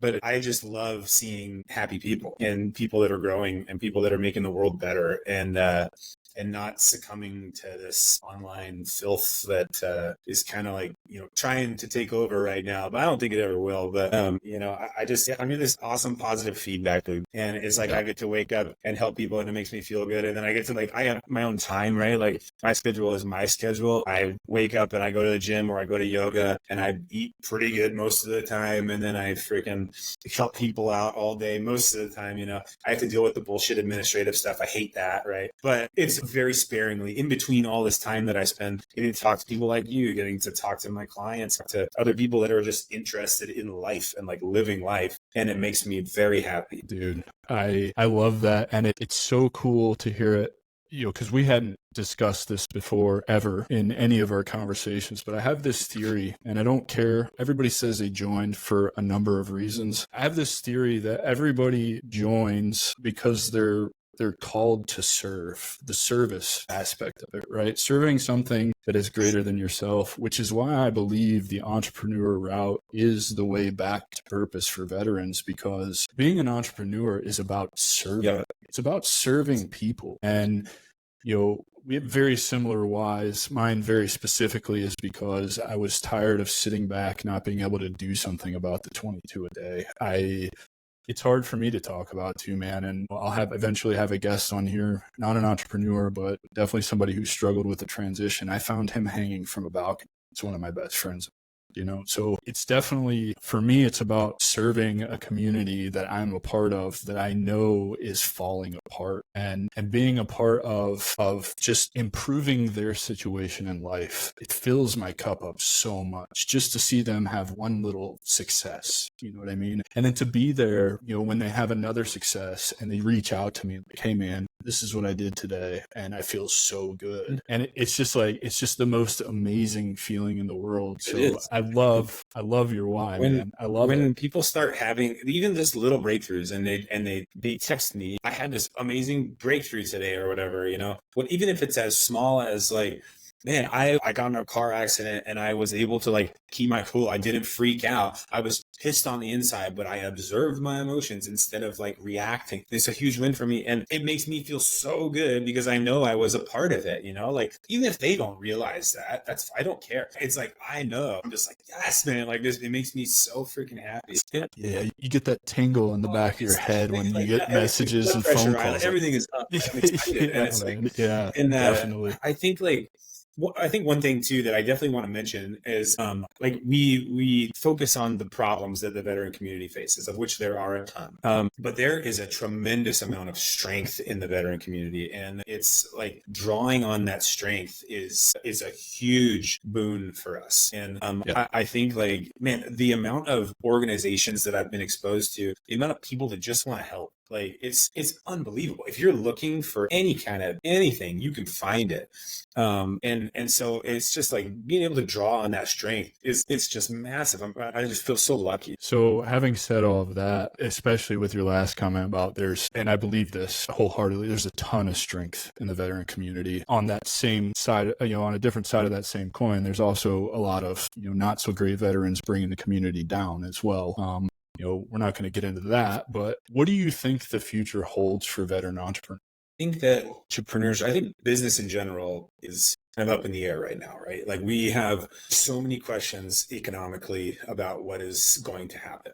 And I think that the future is going to require a couple of things out of people that want to be successful. And I think the first thing is transparency and honesty. I think that is going to be the price of authority in the future. We've got this like crazy timeline right now with like and how anything can be faked. We've got these deep fakes and we've got all this crazy, like people don't know who to trust. And what I see is like, sure, there are some shitty veterans, there's shitty people, whatever. Veteran community, there are leaders. And when leaders step up, like a leader is someone who can take the community around them and just be a beacon of at least honesty. That's like the minimum. The bare minimum is like, I will tell you the truth. And you may not like it. You may want to get the fuck out of here. I don't know. But like at the very least, like a leader will tell the truth. And I think that's one thing that the veteran community can do very well because we have been there. We have seen it. We know what comes next when Uncle Sam starts talking out one side of his mouth. And yes, I think that the veteran community has a ton to offer. As far as entrepreneurship goes, it always has required and it always will require a tremendous amount of flexibility. And I'll go to my grave saying that the American infantryman is the most adaptable human being on the planet. These are facts. And like, if you haven't run down your zombie apocalypse squad, if you don't have an American infantryman on there, like you don't stand a chance, man. And I think that we just have so much to offer, That's such a great answer. And I see it a lot the same way you see it. And I wanted to comment, you said the future of business is honest authority, right? Transparency, vulnerability. I don't want to toot my own horn because I'm very humble with everything that I've experienced over the last several months. That is kind of my approach to building my thing. And it has come back to me tenfold, man. I get messages and stuff. For example, when I got the opportunity to present to veterans, most of the messages I got from people who didn't want to book a call or whatever was, thank you for having the most authentic presentation I've seen ever in this 6-month program. And I'm like, that really spoke to me. And then I get on calls with these guys and they're like, man, you just resonate with me so much because you're honest. And I'm like, so I think we're already there in terms of honest authority in, building any kind of business. And I agree with you because I took the wrong approach when starting out and used a bunch of AI to do a bunch of the shit that I didn't want to do because unlike you, I'm not drawn to writing. It's only through becoming, a serial entrepreneur and starting various different businesses did I really realize how much writing is almost everything in business. And so, it's just awesome to hear, you've recognized that and you're not necessarily in the digital landscape, right? You're still kind of in the brick and mortar landscape. Obviously with QRF Fit, that's very digital. Now that's awesome, man. I love to hear that. When things get hard for you, how do you keep pushing? What are some of the things or tools that you do to keep yourself kind of in check, right? Because for me, like example, when I leveled up, I didn't understand that my brain no longer had the capacity to handle the amount of work. So everything starts to spiral for me, right? And like having to reflect on, okay, well, you just acquired these whole new set of problems you've never seen before. You can't be hard on yourself. You have to understand that in time, you will be able to handle all of that at once. But right now, it's just overwhelming and that's okay. Yeah. Right. And so just keep showing up. Right. So how do you, what are the things that you do when you get overwhelmed like that, or you feel like everything's spiraling out of control? And this is something that I continually work on all the time. And this is something that I really, really gleaned out of being true to you is like leaning into that discomfort. And, on an ayahuasca ceremony, it is like, if the light is on the other side, the amount of demon that you're going to have to wade through to get to that light is pretty outstanding. And so this is like part of it, right? Because like,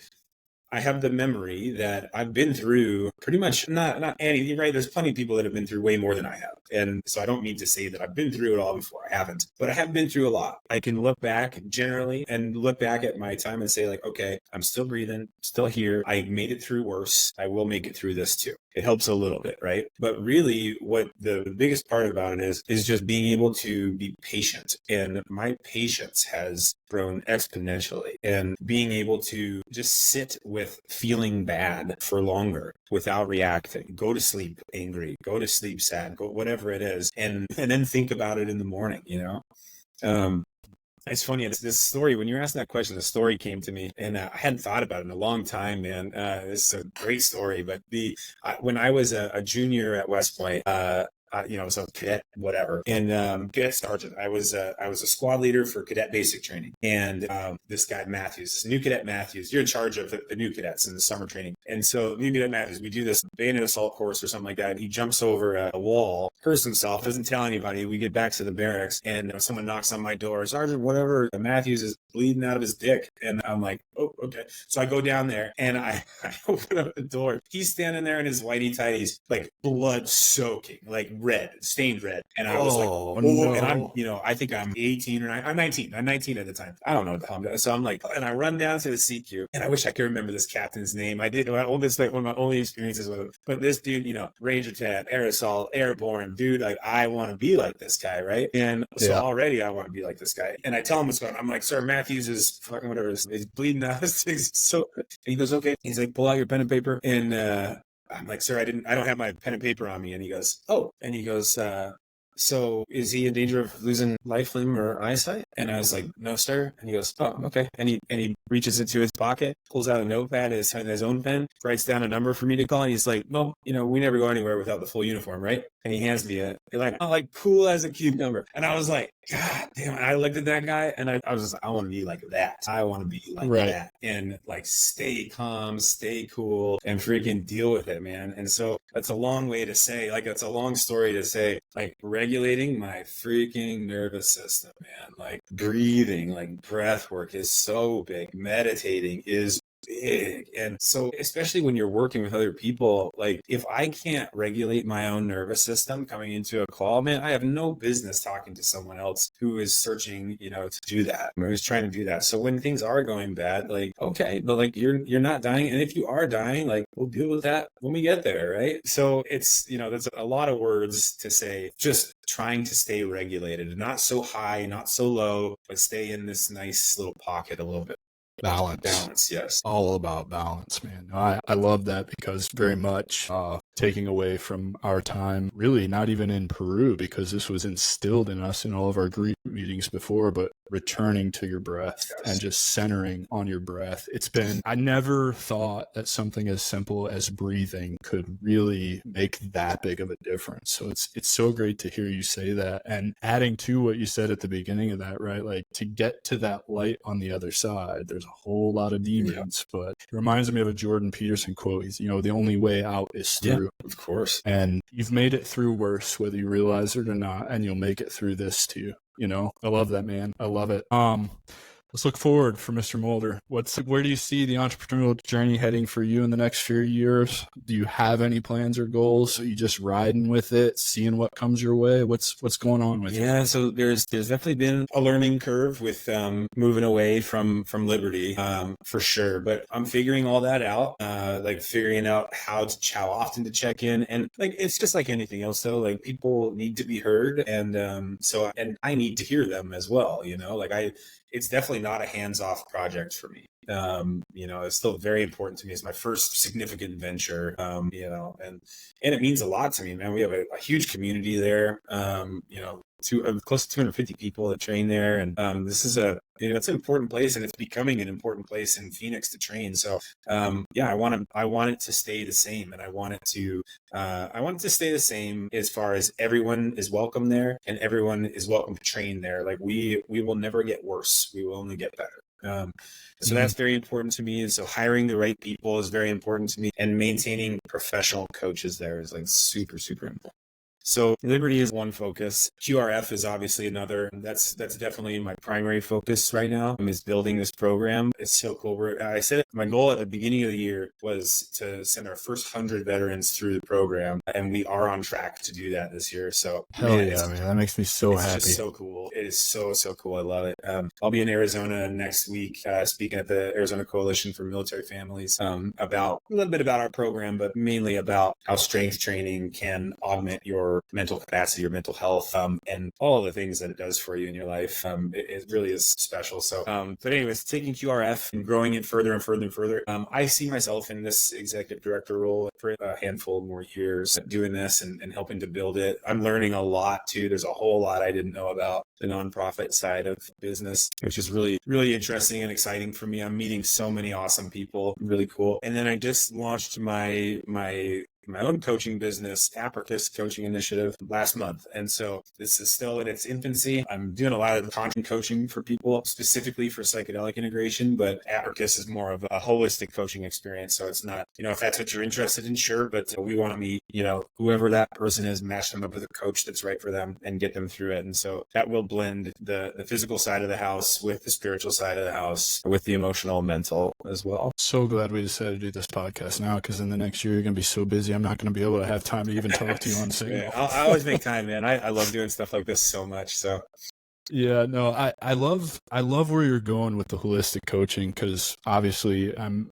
in that same course that you took in the last cohort for a lot of reasons, the least of which is, giving back to heroic hearts, and then obviously giving back to veterans, but really, I saw as an avenue to do something that I truly enjoy and get in front of more people and open their minds. Are you looking to work specifically with anybody, or are you just are you niching down and working with veterans or addiction? Like, what is your plan with that? How does that look? Because I got a sneaking suspicion that over time, as this podcast grows, a lot of people are going to find a lot of value in a lot of these programs, just as I did with you guys, right? Like we put together a sheet of different programs before we left Peru that some of us had heard of, some of us hadn't. I've learned about a lot of different organizations. So I was just curious if you're really specific on that, or if you're keeping it open to anyone. Yeah, definitely open. It's funny, when I first started Liberty, everyone was like, "Oh, you need a niche. Like, what's your niche?" And I was like, "No, the niche is optimal human movement, right?" And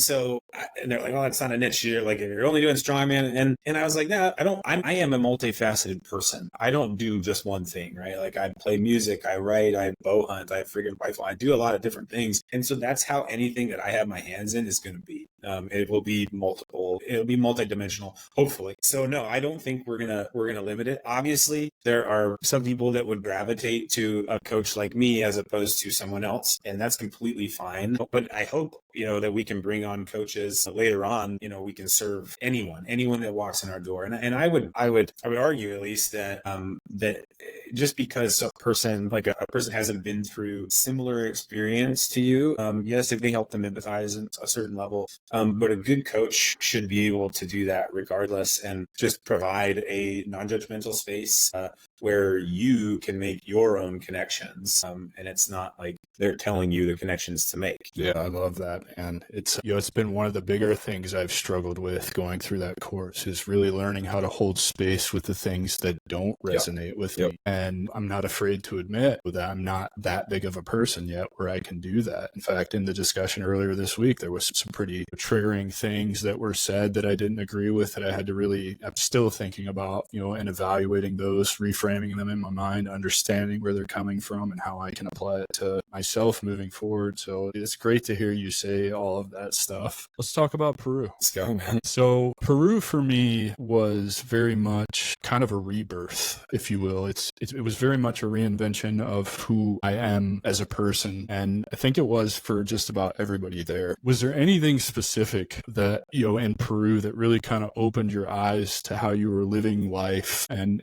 immediately saw that it needed to change that was affecting, your home life, your business, your just generally the way you were living? So I went into that trip down to the jungle wanting looking for three things: strength, knowledge, and endurance. And everything that I wanted, I saw, all these little small questions I had for myself, I saw in the pursuit of those three things. And so the first night, the first ceremony, I believe that I was kind of shown my own inner strength. I had such an amazing night. Despite being next to you, we were tussling with Lucifer, man. Like, I don't know what you were doing.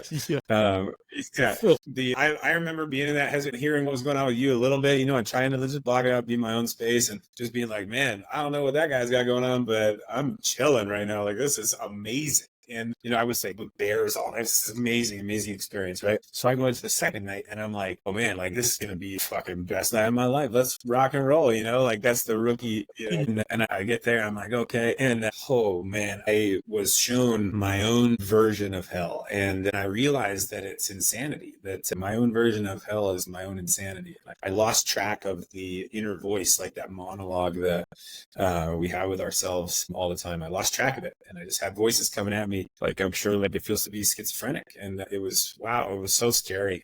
But I kept on, and there are things that I wish I would have done differently, which is why I think I want to go back and do more things that I can integrate into my life. But but that's coming from a perspective of look at all of the work you've done in the last 8 months, because I can absolutely relate to that too. And I'm actually wrestling with kind of that very same idea right now. Is like, they very much made us aware, like the medicine will call back to you, right? You'll know when it's time to go do it again. And so I'm trying to figure out, is it time to go do it again because the medicine's actually calling me? Or is it time to go do it again because all of the things that I'm learning how to work on different things I wish I would have been equipped with from, first trip, right? Like I can't figure that out. So is it that for you as well? Yeah, or? I mean, that's the biggest part, right? Like, and it's interesting because for the limited amount of time that I've been involved in this space, like I've gone for it, right? Like I'm jumped in, head first, let's go.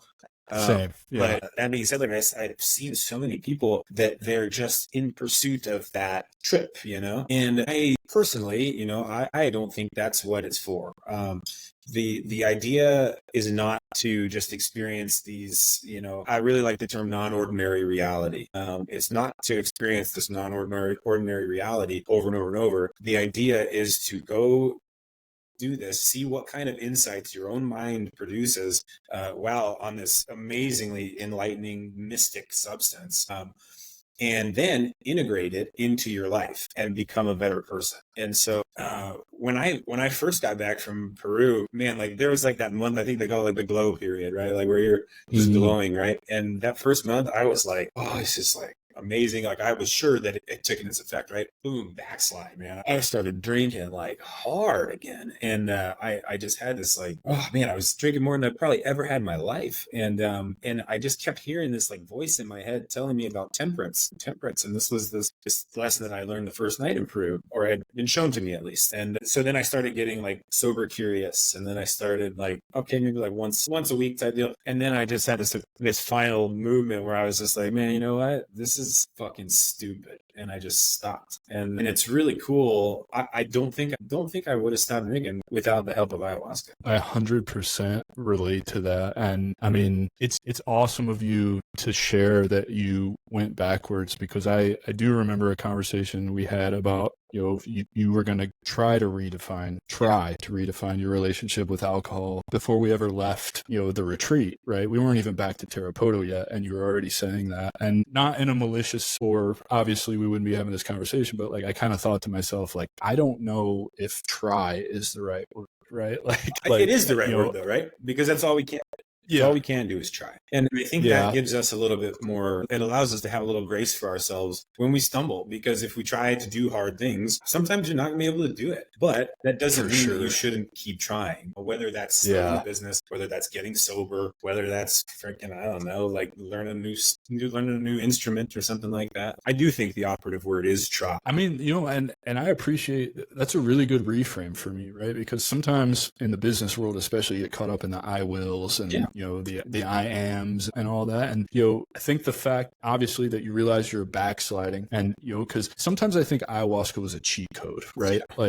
And I say that not to discourage anybody if you're thinking about pursuing it, but having the information that I have now, seeking more integration tools, going through the Being True to You course, learning, reading different things on my own after the retreat to stay connected. It's almost like I know I could have gotten there without the ayahuasca itself if I would have been given all of these tools first. You know what I mean? And so that's a big reason, other than to become a coach for HHP. I know they require being true to you, which is a big motivator for me, but more of a motivator is right after you finished your cohort, when we did our group meeting, I started to feel myself slipping back into a lot of those old habits and patterns, absolutely recognizing them this time and knowing that they're going to be a problem. But, for me, seeking more integration tools and doing more work on myself is really what I was drawn to. And so it's really cool, because it sounds like that's exactly what you did as well. Yeah, it's like, I don't know, it's just I don't see the pursuit ever ending. And so it's, ayahuasca as a cheat code is a pretty cool way to think about it, honestly. And it's so, I just finished, I was late to the game on this, man, but I just finished Michael Pollan's book, The How to Change Your Mind. And and he has this awesome, he's quoting someone else, I forget who, but he's basically talking about how there are no words to describe what you actually go through, right? And he's like, imagine a caveman being transported, to Manhattan, and just being like, and just what that would feel like to them, right? And then zap back to their cave, and then being, oh, what was it like? You don't have words. Oh, it's big, it's huge, it's whatever. That's exactly how I feel when I'm trying to describe the experiences that I had on ayahuasca, right? They were so interdimensional, right? Like so out there and so impactful for me. And man, just unbelievable. And that's how I felt talking to you and Jake at the top of the hill that next morning after the first ceremony. It's like, I'm still like, well, you saw my face. I was still like, I don't know what the fuck just happened to me, but like, I don't have words for this. And speaking even further to that, I've been, dealing with some stuff from my ayahuasca journey and all that. I had not until this week broken out the journal that I wrote from that trip. I hadn't revisited it. I was really focused. I think you'll agree to this. I've been focused on bettering myself, upholding the promise that I made to all of you in that transition. That's really been my main focus, to the tune of 80 pounds and everything else. Right. And so I started reading through that, and to hear someone else say, like, you don't have the words to describe this. Like, it even shows in the way that I wrote it, because like, how do you describe something like that? And you just kind of can't. But I think oftentimes people think that, oh, we went and we got this amazing opportunity through this amazing charity, reality, and it is a cheat code, and they think that's the only way. And I really want to like kind of harp on like, no, it's not the only way, because all of the tools we had, what would we have, 6 weeks of once a week coaching before the trip, and then 4 weeks after, or was it the opposite? It was definitely 3 individuals after, and we had 3 group sessions, and then I think it was the same beforehand. Yeah. So really, I found all of the things that we learned through pre and post integration is really, kind of ayahuasca just showed me where I could be and how I should be, right? Like then it's up to you to implement and do the work. And it's, right. as you integrate, that's why coaching, a coach for integration is so important, because hopefully they help you ground, come back to earth a little bit, and interpret what you felt and what you saw. And then you begin the process of, okay, well, how do I put this into my life, from here on out, because I mean, I don't think anyone that we went with, and I don't doubt anyone that does ayahuasca the right way would say that it wasn't a life-changing, a life-augmenting experience. It's just such a powerful, powerful tool. Yeah, I agree with that to an extent. I think that there were people on our trip that may have not been there with the right intentions. I don't want to say the right way, doing ayahuasca the right way. I agree with you. Yeah. But it really, I think the best thing ayahuasca did for me was show me the difference between intention and expectation. Because there's a drastic difference, and this is coming from a guy, right? The only one in our entire group had zero experience with psychedelics my entire life. So I just went straight to the moon, right? And I remember having a conversation with Vlad and Jonathan, talking to me like, what are your intentions? My intentions are literally to just take the medicine and see what happens. I have zero expectation, like don't even know how to set intentions for this because I don't even know what I'm searching for. And man, did I get way more than I could have ever bargained for out of that whole trip. And it's a large reason why we're sitting here having this conversation. And it forced me to get out of my own way and take action on this thing, you know what I mean? And every other thing in my life. I'd been saying, I knew I was fat, man. I knew I was fat. I weighed 311 pounds when we went to Peru. And I always tricked myself into thinking, oh, you don't look that bad. You're not that unhealthy. Shit, I'm getting blood work and I'm looking at my blood pressure and it's just awful. It is not good. And I kept telling myself,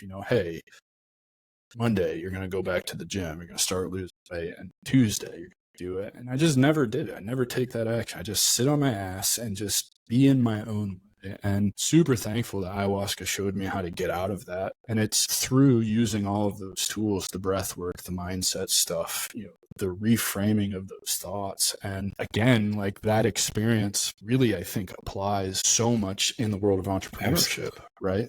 Because it's the exact same mindset you have to have, right? And I think, giving veterans their purpose back through entrepreneurship means they're going to have to do a lot of deep work on themselves, which I think is the core of the problem. Absolutely. And it's, even when we first started, we were talking about, the identity that you had in the military, and you get out and then you're thrown to the wolves, really. And your entire identity is assigned to you in the military. Like, guess what? You like killing people, you like shooting people in the face, you like this shit now, boy, and you're going to keep liking it. And guess what? You fucking do. And then you get out and you're like, whoa, wait a second. Like all the messaging is gone, all the like constant reiteration, like the tribalism, the brotherhood, that's all gone. And now you're left with just yourself. And it's like, okay, who am I? Who, like, where? And then you realize like you're still a collection of all of your experiences and all of your thoughts that have led you up to that point. And if you're able to, and I think it's not something that really you get right immediately, and I don't know if I have it right, I have no idea, but if you're able to start to kind of integrate all of those experiences together and ask yourself, like, who is this like person inside of me that did all of these things, some that I regret, some that I am ashamed of, and had all these things happen to me, some that were good, some that were terrible, like, who the hell am I? And for me, like just being able to observe my own internal answers to those questions was something that ayahuasca started, and the work is really starting to give. It's definitely the work, and approaching everything with intent as well, right? Like and thank you for sharing such an intimate piece of your journey with us, because I know that's not easy to do. In fact, I was reading my journal the other day, and some of it just took me straight back to a lot of the emotions and the feelings, and so I appreciate that. I just want to end with a few questions. It's more than a few, I'll be honest. But really speaking to, veterans who are struggling with that decision of becoming an entrepreneur. So the first one, what do you think the most important first step that they should take when considering, not going the traditional ACAP, whatever they call it now, TAPS, I think, route, go to college, get a 9 to 5 for us enlisted, or, I don't even know what they tell you officers, because you guys get out a completely different way. Same shit. Yep. Same thing. So what would you say is most important first steps for them to take if entrepreneurship is really the route that they want to go? Just make sure that you're doing it for the right reasons. And so like maybe you have this like novel idea, and then if you have that, like, and you have the means to put it into effect, then it usually means that you're pretty passionate about it. Or maybe you're just really passionate about something. The money will come if you're passionate. I believe that. I really do. And so that's the first thing. And then really consider your support network. And like, you're not going to be able to do this alone. No one does it alone. And so, consider that support network, and just, again, like, weigh your passion and your fear. If your passion outweighs your fear, take that first step. Hell yeah, man. I love that, dude. Share some common pitfalls or challenges you've observed among the veteran community who do start businesses, and maybe some ways to avoid them, or maybe reframe it so that they don't fall into those same traps. I'll give you an example. I am doing this because I got inundated with the YouTube gurus and the analysis paralysis, spent a few $1,000s on some courses that were really just, a small piece of a larger funnel for them to get more money out of me, where they never really, give you the secret that they talk about or whatever. Here's the deal, folks. There is no secret. It's hard fucking work, and it's showing up every day until you get successful. That's really the secret.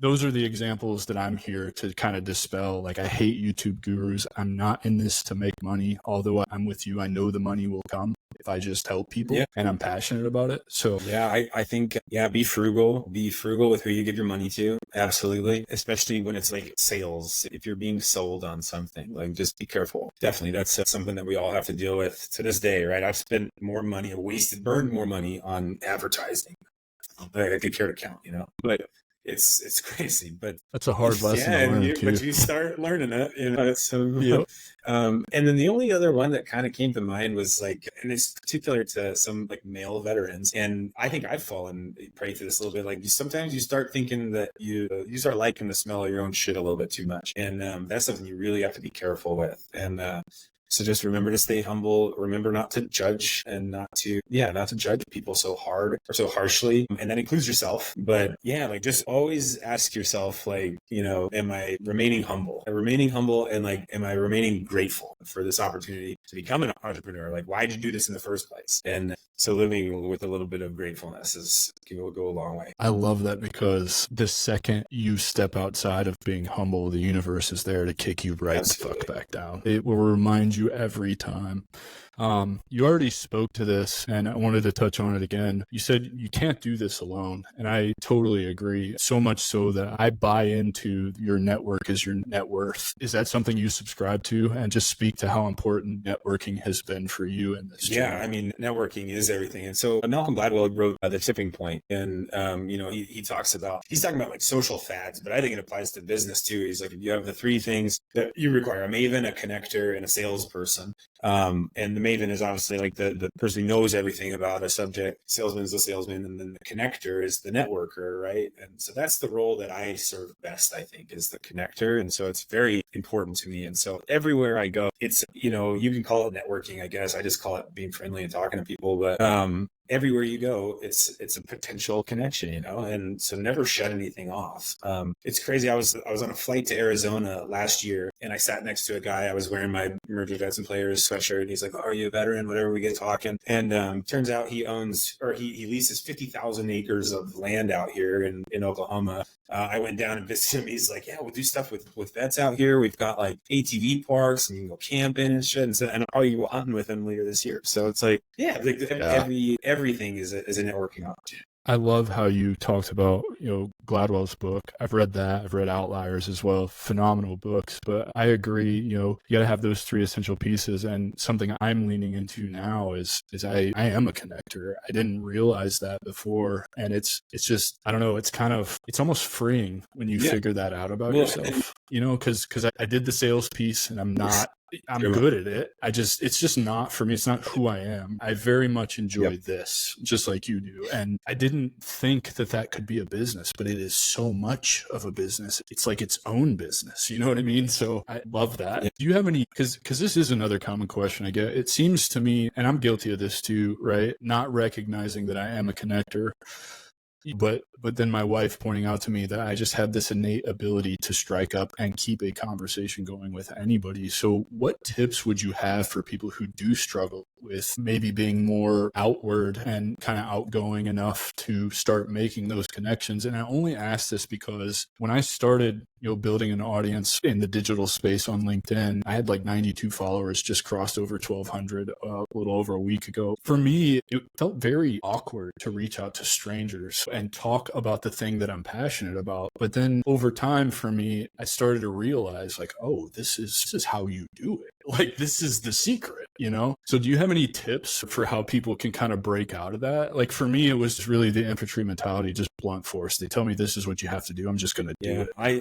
So unfortunately, I think I'm probably the wrong person to ask about that, because I think it's an innate thing for me. It's like, a lot of like athletes, they make shitty coaches because they're just naturally gifted athletes, right? And so what I would say though is it's just like, be yourself, and like it's okay if some people don't like it.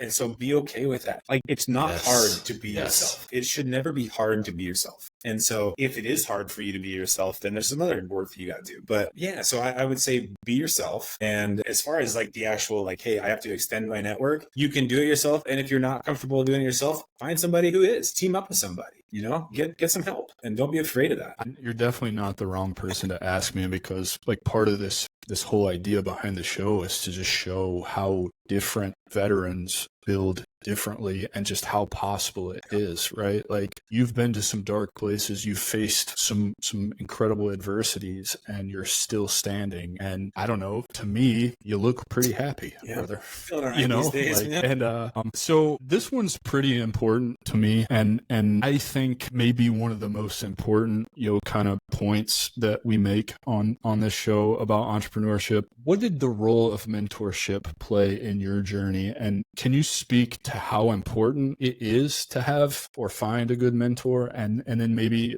a little bit about how they should go about finding that mentor? I mean, when you find one, I'm not sure if there is a good way to find one, right? I'm not sure. I wish I had an answer to like, hey, Google this and you'll figure it out. But dude, mentors, they are so freaking important. And especially in entrepreneurship, because you will feel so alone sometimes. And it's wild, man.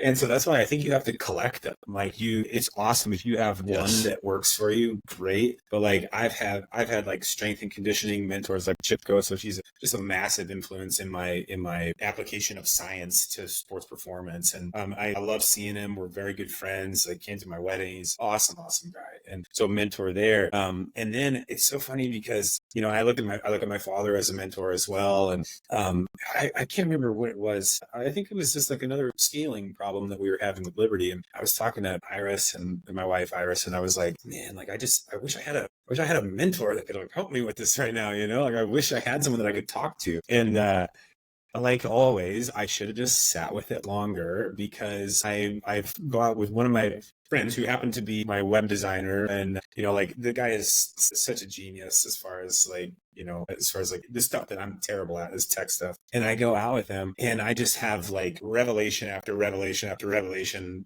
talking with this guy. And I'm just like, I had never even realized that he was a mentor of mine. Like I didn't even know it. And it just, boom, it fell into my lap. And I'm like, and then now that I know that, I keep it close. I'm like, I treasure it. And so I think that's the real piece that's important, is like, man, you've got to, when you recognize a good thing, do your best to hang on to it. Do your absolute best. Couldn't agree with that statement more. And that was kind of a loaded question, because I don't think you can counsel or coach anyone on how to find a mentor, because I think that's very ultra specific to you and your inner self. And you really do there's just an intuition. You just know it. And it's happened to me on my journey. Colby was the first and remains, I'm a huge part of his significant solopreneur community, which is where I've learned a ton. And then through that community, I met Xenia, and she introduced me to Brad. And it's just this never ending trail of talking to people. And then one day you have this conversation, like you said, you sit with it and you're like, that is a mentor. That is somebody that I can learn from regardless of how they talk to me. And it's just so cool. And I think this is going to be like my favorite question ever, because it's such a loaded question, but everybody's going to have different approaches to it. And it's super important. What resources, tools, or programs do you recommend for veterans who are starting their entrepreneurial ventures? I know you do the grant writing for QRF, correct? So I know you could definitely speak to some stuff like that. I'm not into the traditional brick and mortar stuff, so I know there's a lot of grant programs and entrepreneur programs out there for like buying franchises and all of that. I'm choosing arguably a harder route, and that I'm just building from zero on the internet, right? Like, just because I want that freedom. But do you have a list of things, or just a few things off the top of your head that you would recommend as resources for people? Depending on what you're doing, there's different set of resources for you. But I will say that like being a veteran gives you a leg up in finding those resources. And so if that is a string that you're comfortable pulling, pull it. When I was first starting, it's not one that I was comfortable pulling. So I went my own way, but I wish I would have, man. I wish I would have leaned on, the VA a little bit harder for funding, and like, because it's out there. There's lots of money out there, and there's lots of people in this country that want to support veterans. That being said, there's also a lot of people that would take advantage of you, just like they take advantage of the next guy. So be careful of that too. But yeah, like there's these like programs and tools. They're always changing. There's always new ones coming up. There's always people that want to help you. Like I think it's like mental health. That's been a huge one for QRF. Like we're finding these grant programs there, but more so at the community level.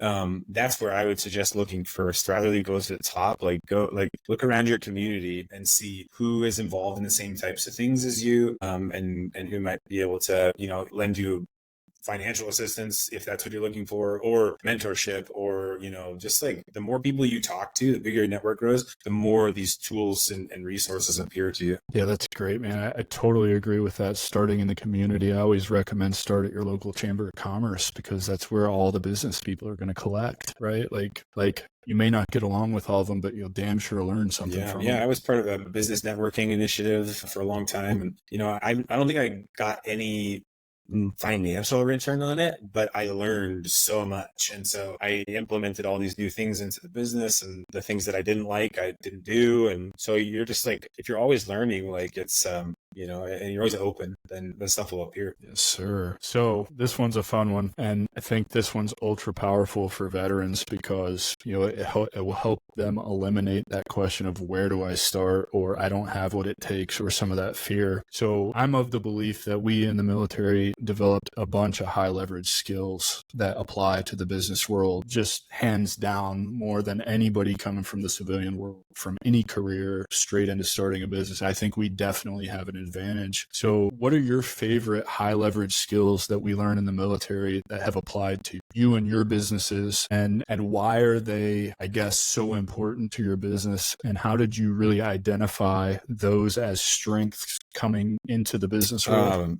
That's a great question.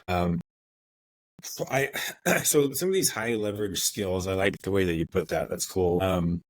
They're awesome to have, and they're very difficult to sell yourself on. And so like one thing with Liberty, right? Like the thing that we do best, honestly, is we provide a community for lifters, for all kinds of lifters, right? It doesn't sell well though. And it's like we have community. Every single fucking gym out there says that they have community. And like you saying that online, it's very difficult to say that. It's very easy to show some. And so a lot of these things they apply to veterans. Yeah. Okay. Flexibility, adaptability, right? That's the first thing that came to my head. That's the number one thing I got out of my military service is flexibility, adaptability, resilience. Like there's not a whole lot you could throw at me that would shake me off course. And so those are all amazing things. And they are things that you will personally leverage throughout your journey. But I think one of the things that's often overlooked by veterans, it was for me, like when I first got out, is like being a veteran immediately gives you your bases of power, right? Like you've got legitimate power, you've got referent power, you've got informational power, all these different things, right? It gives you immediate power in any situation. And so you don't need to wield it like a club, but you should be aware that it will get your foot in the door in so many situations. And so like people want to hear about your service and they want to hear what it was like and they want to fantasize. I can't tell you how many freaking dorks I've talked to that are like, oh yeah, I would have served, but I fucking did, and whatever excuse they come up with, right? And they're just project their little, like their whatever reason they do end up serving, they project it on you, right? Because they respect what you did. And there's so many people out there in the civilian world that have a ton of respect or admiration or fear or whatever it is. It will get your foot in the door in a lot of situations. And so I think if you are respectful to them always, even if you have these little thoughts that we all have in our head sometimes, it will get your foot in the door, and to not be afraid of leveraging that. When I was at the Fisher Institute, I was like a young coach. I had no business being there really, but I was just working really hard the best I could. And I still remember like any NFL, if I worked with Carson Palmer individual, I worked with like Darrell Revis, I worked with some like big time names, and to a T, every single one of them, once they found out I had been to Afghanistan, dynamic changed, like immediate respect from them. And it was like, which was amazing for me, right? Because who am I? I'm, at the time I'm just like some, little freaking intern doing his best. And so that was really cool to see too. So I think like not being ashamed of what you did and where you came from and how hard you worked, because the military takes a whole lot from you. And so you just have to be able to see what it gave to you as well. And hopefully it gave you something. Dude, that's so great because I couldn't put my finger on what you were talking. Like I've noticed in building, especially in the online space, people find out that you're a veteran, especially because it's my whole niche, right? Like I'm speaking to veterans and very publicly. And so like you get those random DMs, thank you for your service. It means so much. Like I couldn't have ever served, whatever, blah, blah, blah. And I'm a super humble guy. In fact, it makes me uncomfortable when people thank me for my service. What I noticed is like, no matter who I was talking about, I already had, whether I had 90 followers or 1,000 followers, I already had this certain amount of trust and authority. And so you pointing out that it's just this power base that you have, I didn't even realize that that's actually what. So, you've kind of opened my mind to a new skill that I can present to my audience as well. And I really, I just appreciate that that's how your brain works, because I've been trying to put my finger on what that is for so long. And here you are, just throwing it out there. I did a presentation forever ago on, it was 2017. It was on I called it the shape-shifting strength coach. And it was all about how, there is no one size fits all. And this applies to so many things, not just being a strength coach. And yeah, like you, like leveraging your basis of power. It's so important. And that's one thing that all veterans have. And I didn't realize it until that time at the Fisher Institute. And it's okay. Freaking, lean on it. Lean on your experience. I love it, man. I love it. What advice do you wish someone had given you when you started?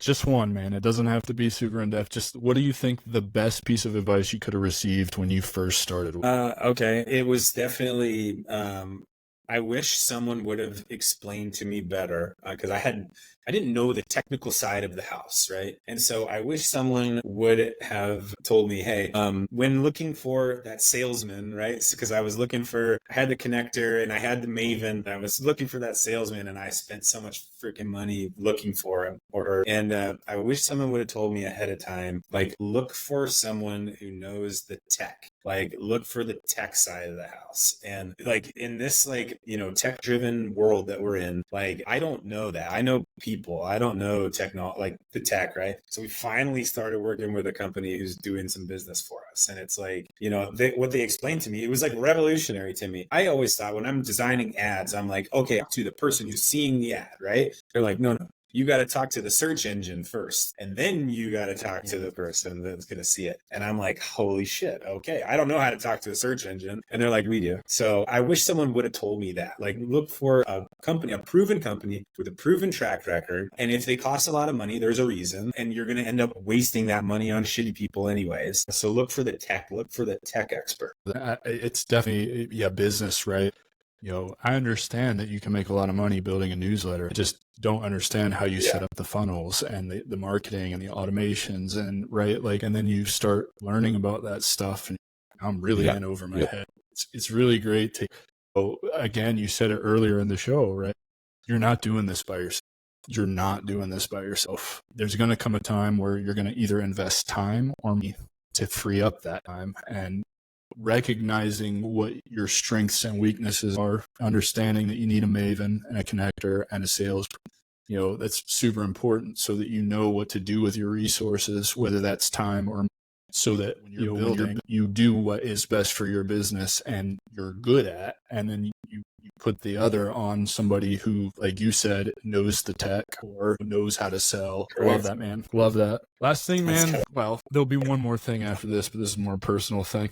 Any motivational words, mantras that you live by, or just anything you want to say to inspire the community? By the community, I mean veterans in general, who definitely, I think, should all be building their own businesses. Stay curious, man. Stay curious about everything. Don't close yourself off to things. And if you're naturally stay curious, like you'll naturally stay humble, and then stay curious, stay humble, stay grateful for what you have. Living your life grateful, it's the way to do it. And if you can find a reason to be grateful every day, when you wake up in the morning, in the middle of the day, when you go to sleep at night, think about those things, man. There's so much to be grateful for. I don't care where you are, in what position, like what's going wrong in your life.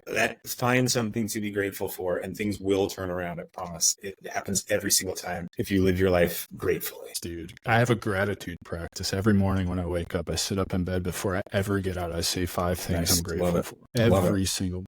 Last thing for me, man, it's a personal question. Is Hunter S. Thompson your favorite? I see his picture behind you. Is he my favorite? Oh, shoot, man. The short answer is yes. The short answer is yes. He's that freaking LSD maverick, amazing writer, crazy guy, loose cannon, rebel. I love him, man. I love the Hell's Angels stuff he did. I love Fear and Loathing. Awesome. I mean, I love like his story of him running as sheriff in Aspen. Like, I mean, his story is just phenomenal. But, so short answer. Yeah, he's gotta be my favorite. Yeah. I kind of figured, because there's always a Hunter S. Thompson quote in your feed. I love it. And I saw that. Now I see the picture over your shoulder. I forget sometimes that you're in Oklahoma now, because I'm used to your office with the bow. Yeah. This on the shop now. I got room for it. But tell everybody where they can find you at on all your socials, man. I'll definitely put a link when this goes out. I think it'll be on YouTube. It'll definitely go out on all the major podcast platforms. Definitely want to make sure that people can find you and reach out to you, and hopefully participate in your programs. Yeah, I mean, definitely, first and foremost, QRF Vet. That's our website. You can check out what we're doing with QRF. It's awesome. If you want to get a hold of me directly, you can definitely get email just at rich@Apricus Coaching, and Apricus, APRICUS. The email is the best way to do it. Social media, I'm a private guy, but you can request to follow me. I'll probably deny you if I don't know you. But you can follow my organizations, Liberty Performance and QRF Fit on Instagram. Yeah, brother, I love you so much, man. I'm super grateful that you agreed to do this. I had a blast, man. This was awesome. Thank you so very much. It means the world. This is great, man. I really appreciate it too. This is super cool, and I'm honored. I'm humbled to be here. So thanks so much, Adam. Dude, I love it, man. That's our show, and I'm truly thankful you've joined us at The Strategic Veteran. If our conversation today sparked curiosity, or if you're ready to elevate your game, I'm here to help. Visit thestrategicveteran.com for exclusive show notes and resources, or to book a coaching session directly with me. Take a moment to subscribe to our podcast and share your review. Your support makes all the difference. For more insights and daily strategies, let's connect on LinkedIn and keep the conversation going. Remember, this isn't just a podcast, it's your strategic advantage in action. Until our next rendezvous, stay bold and continue the mission.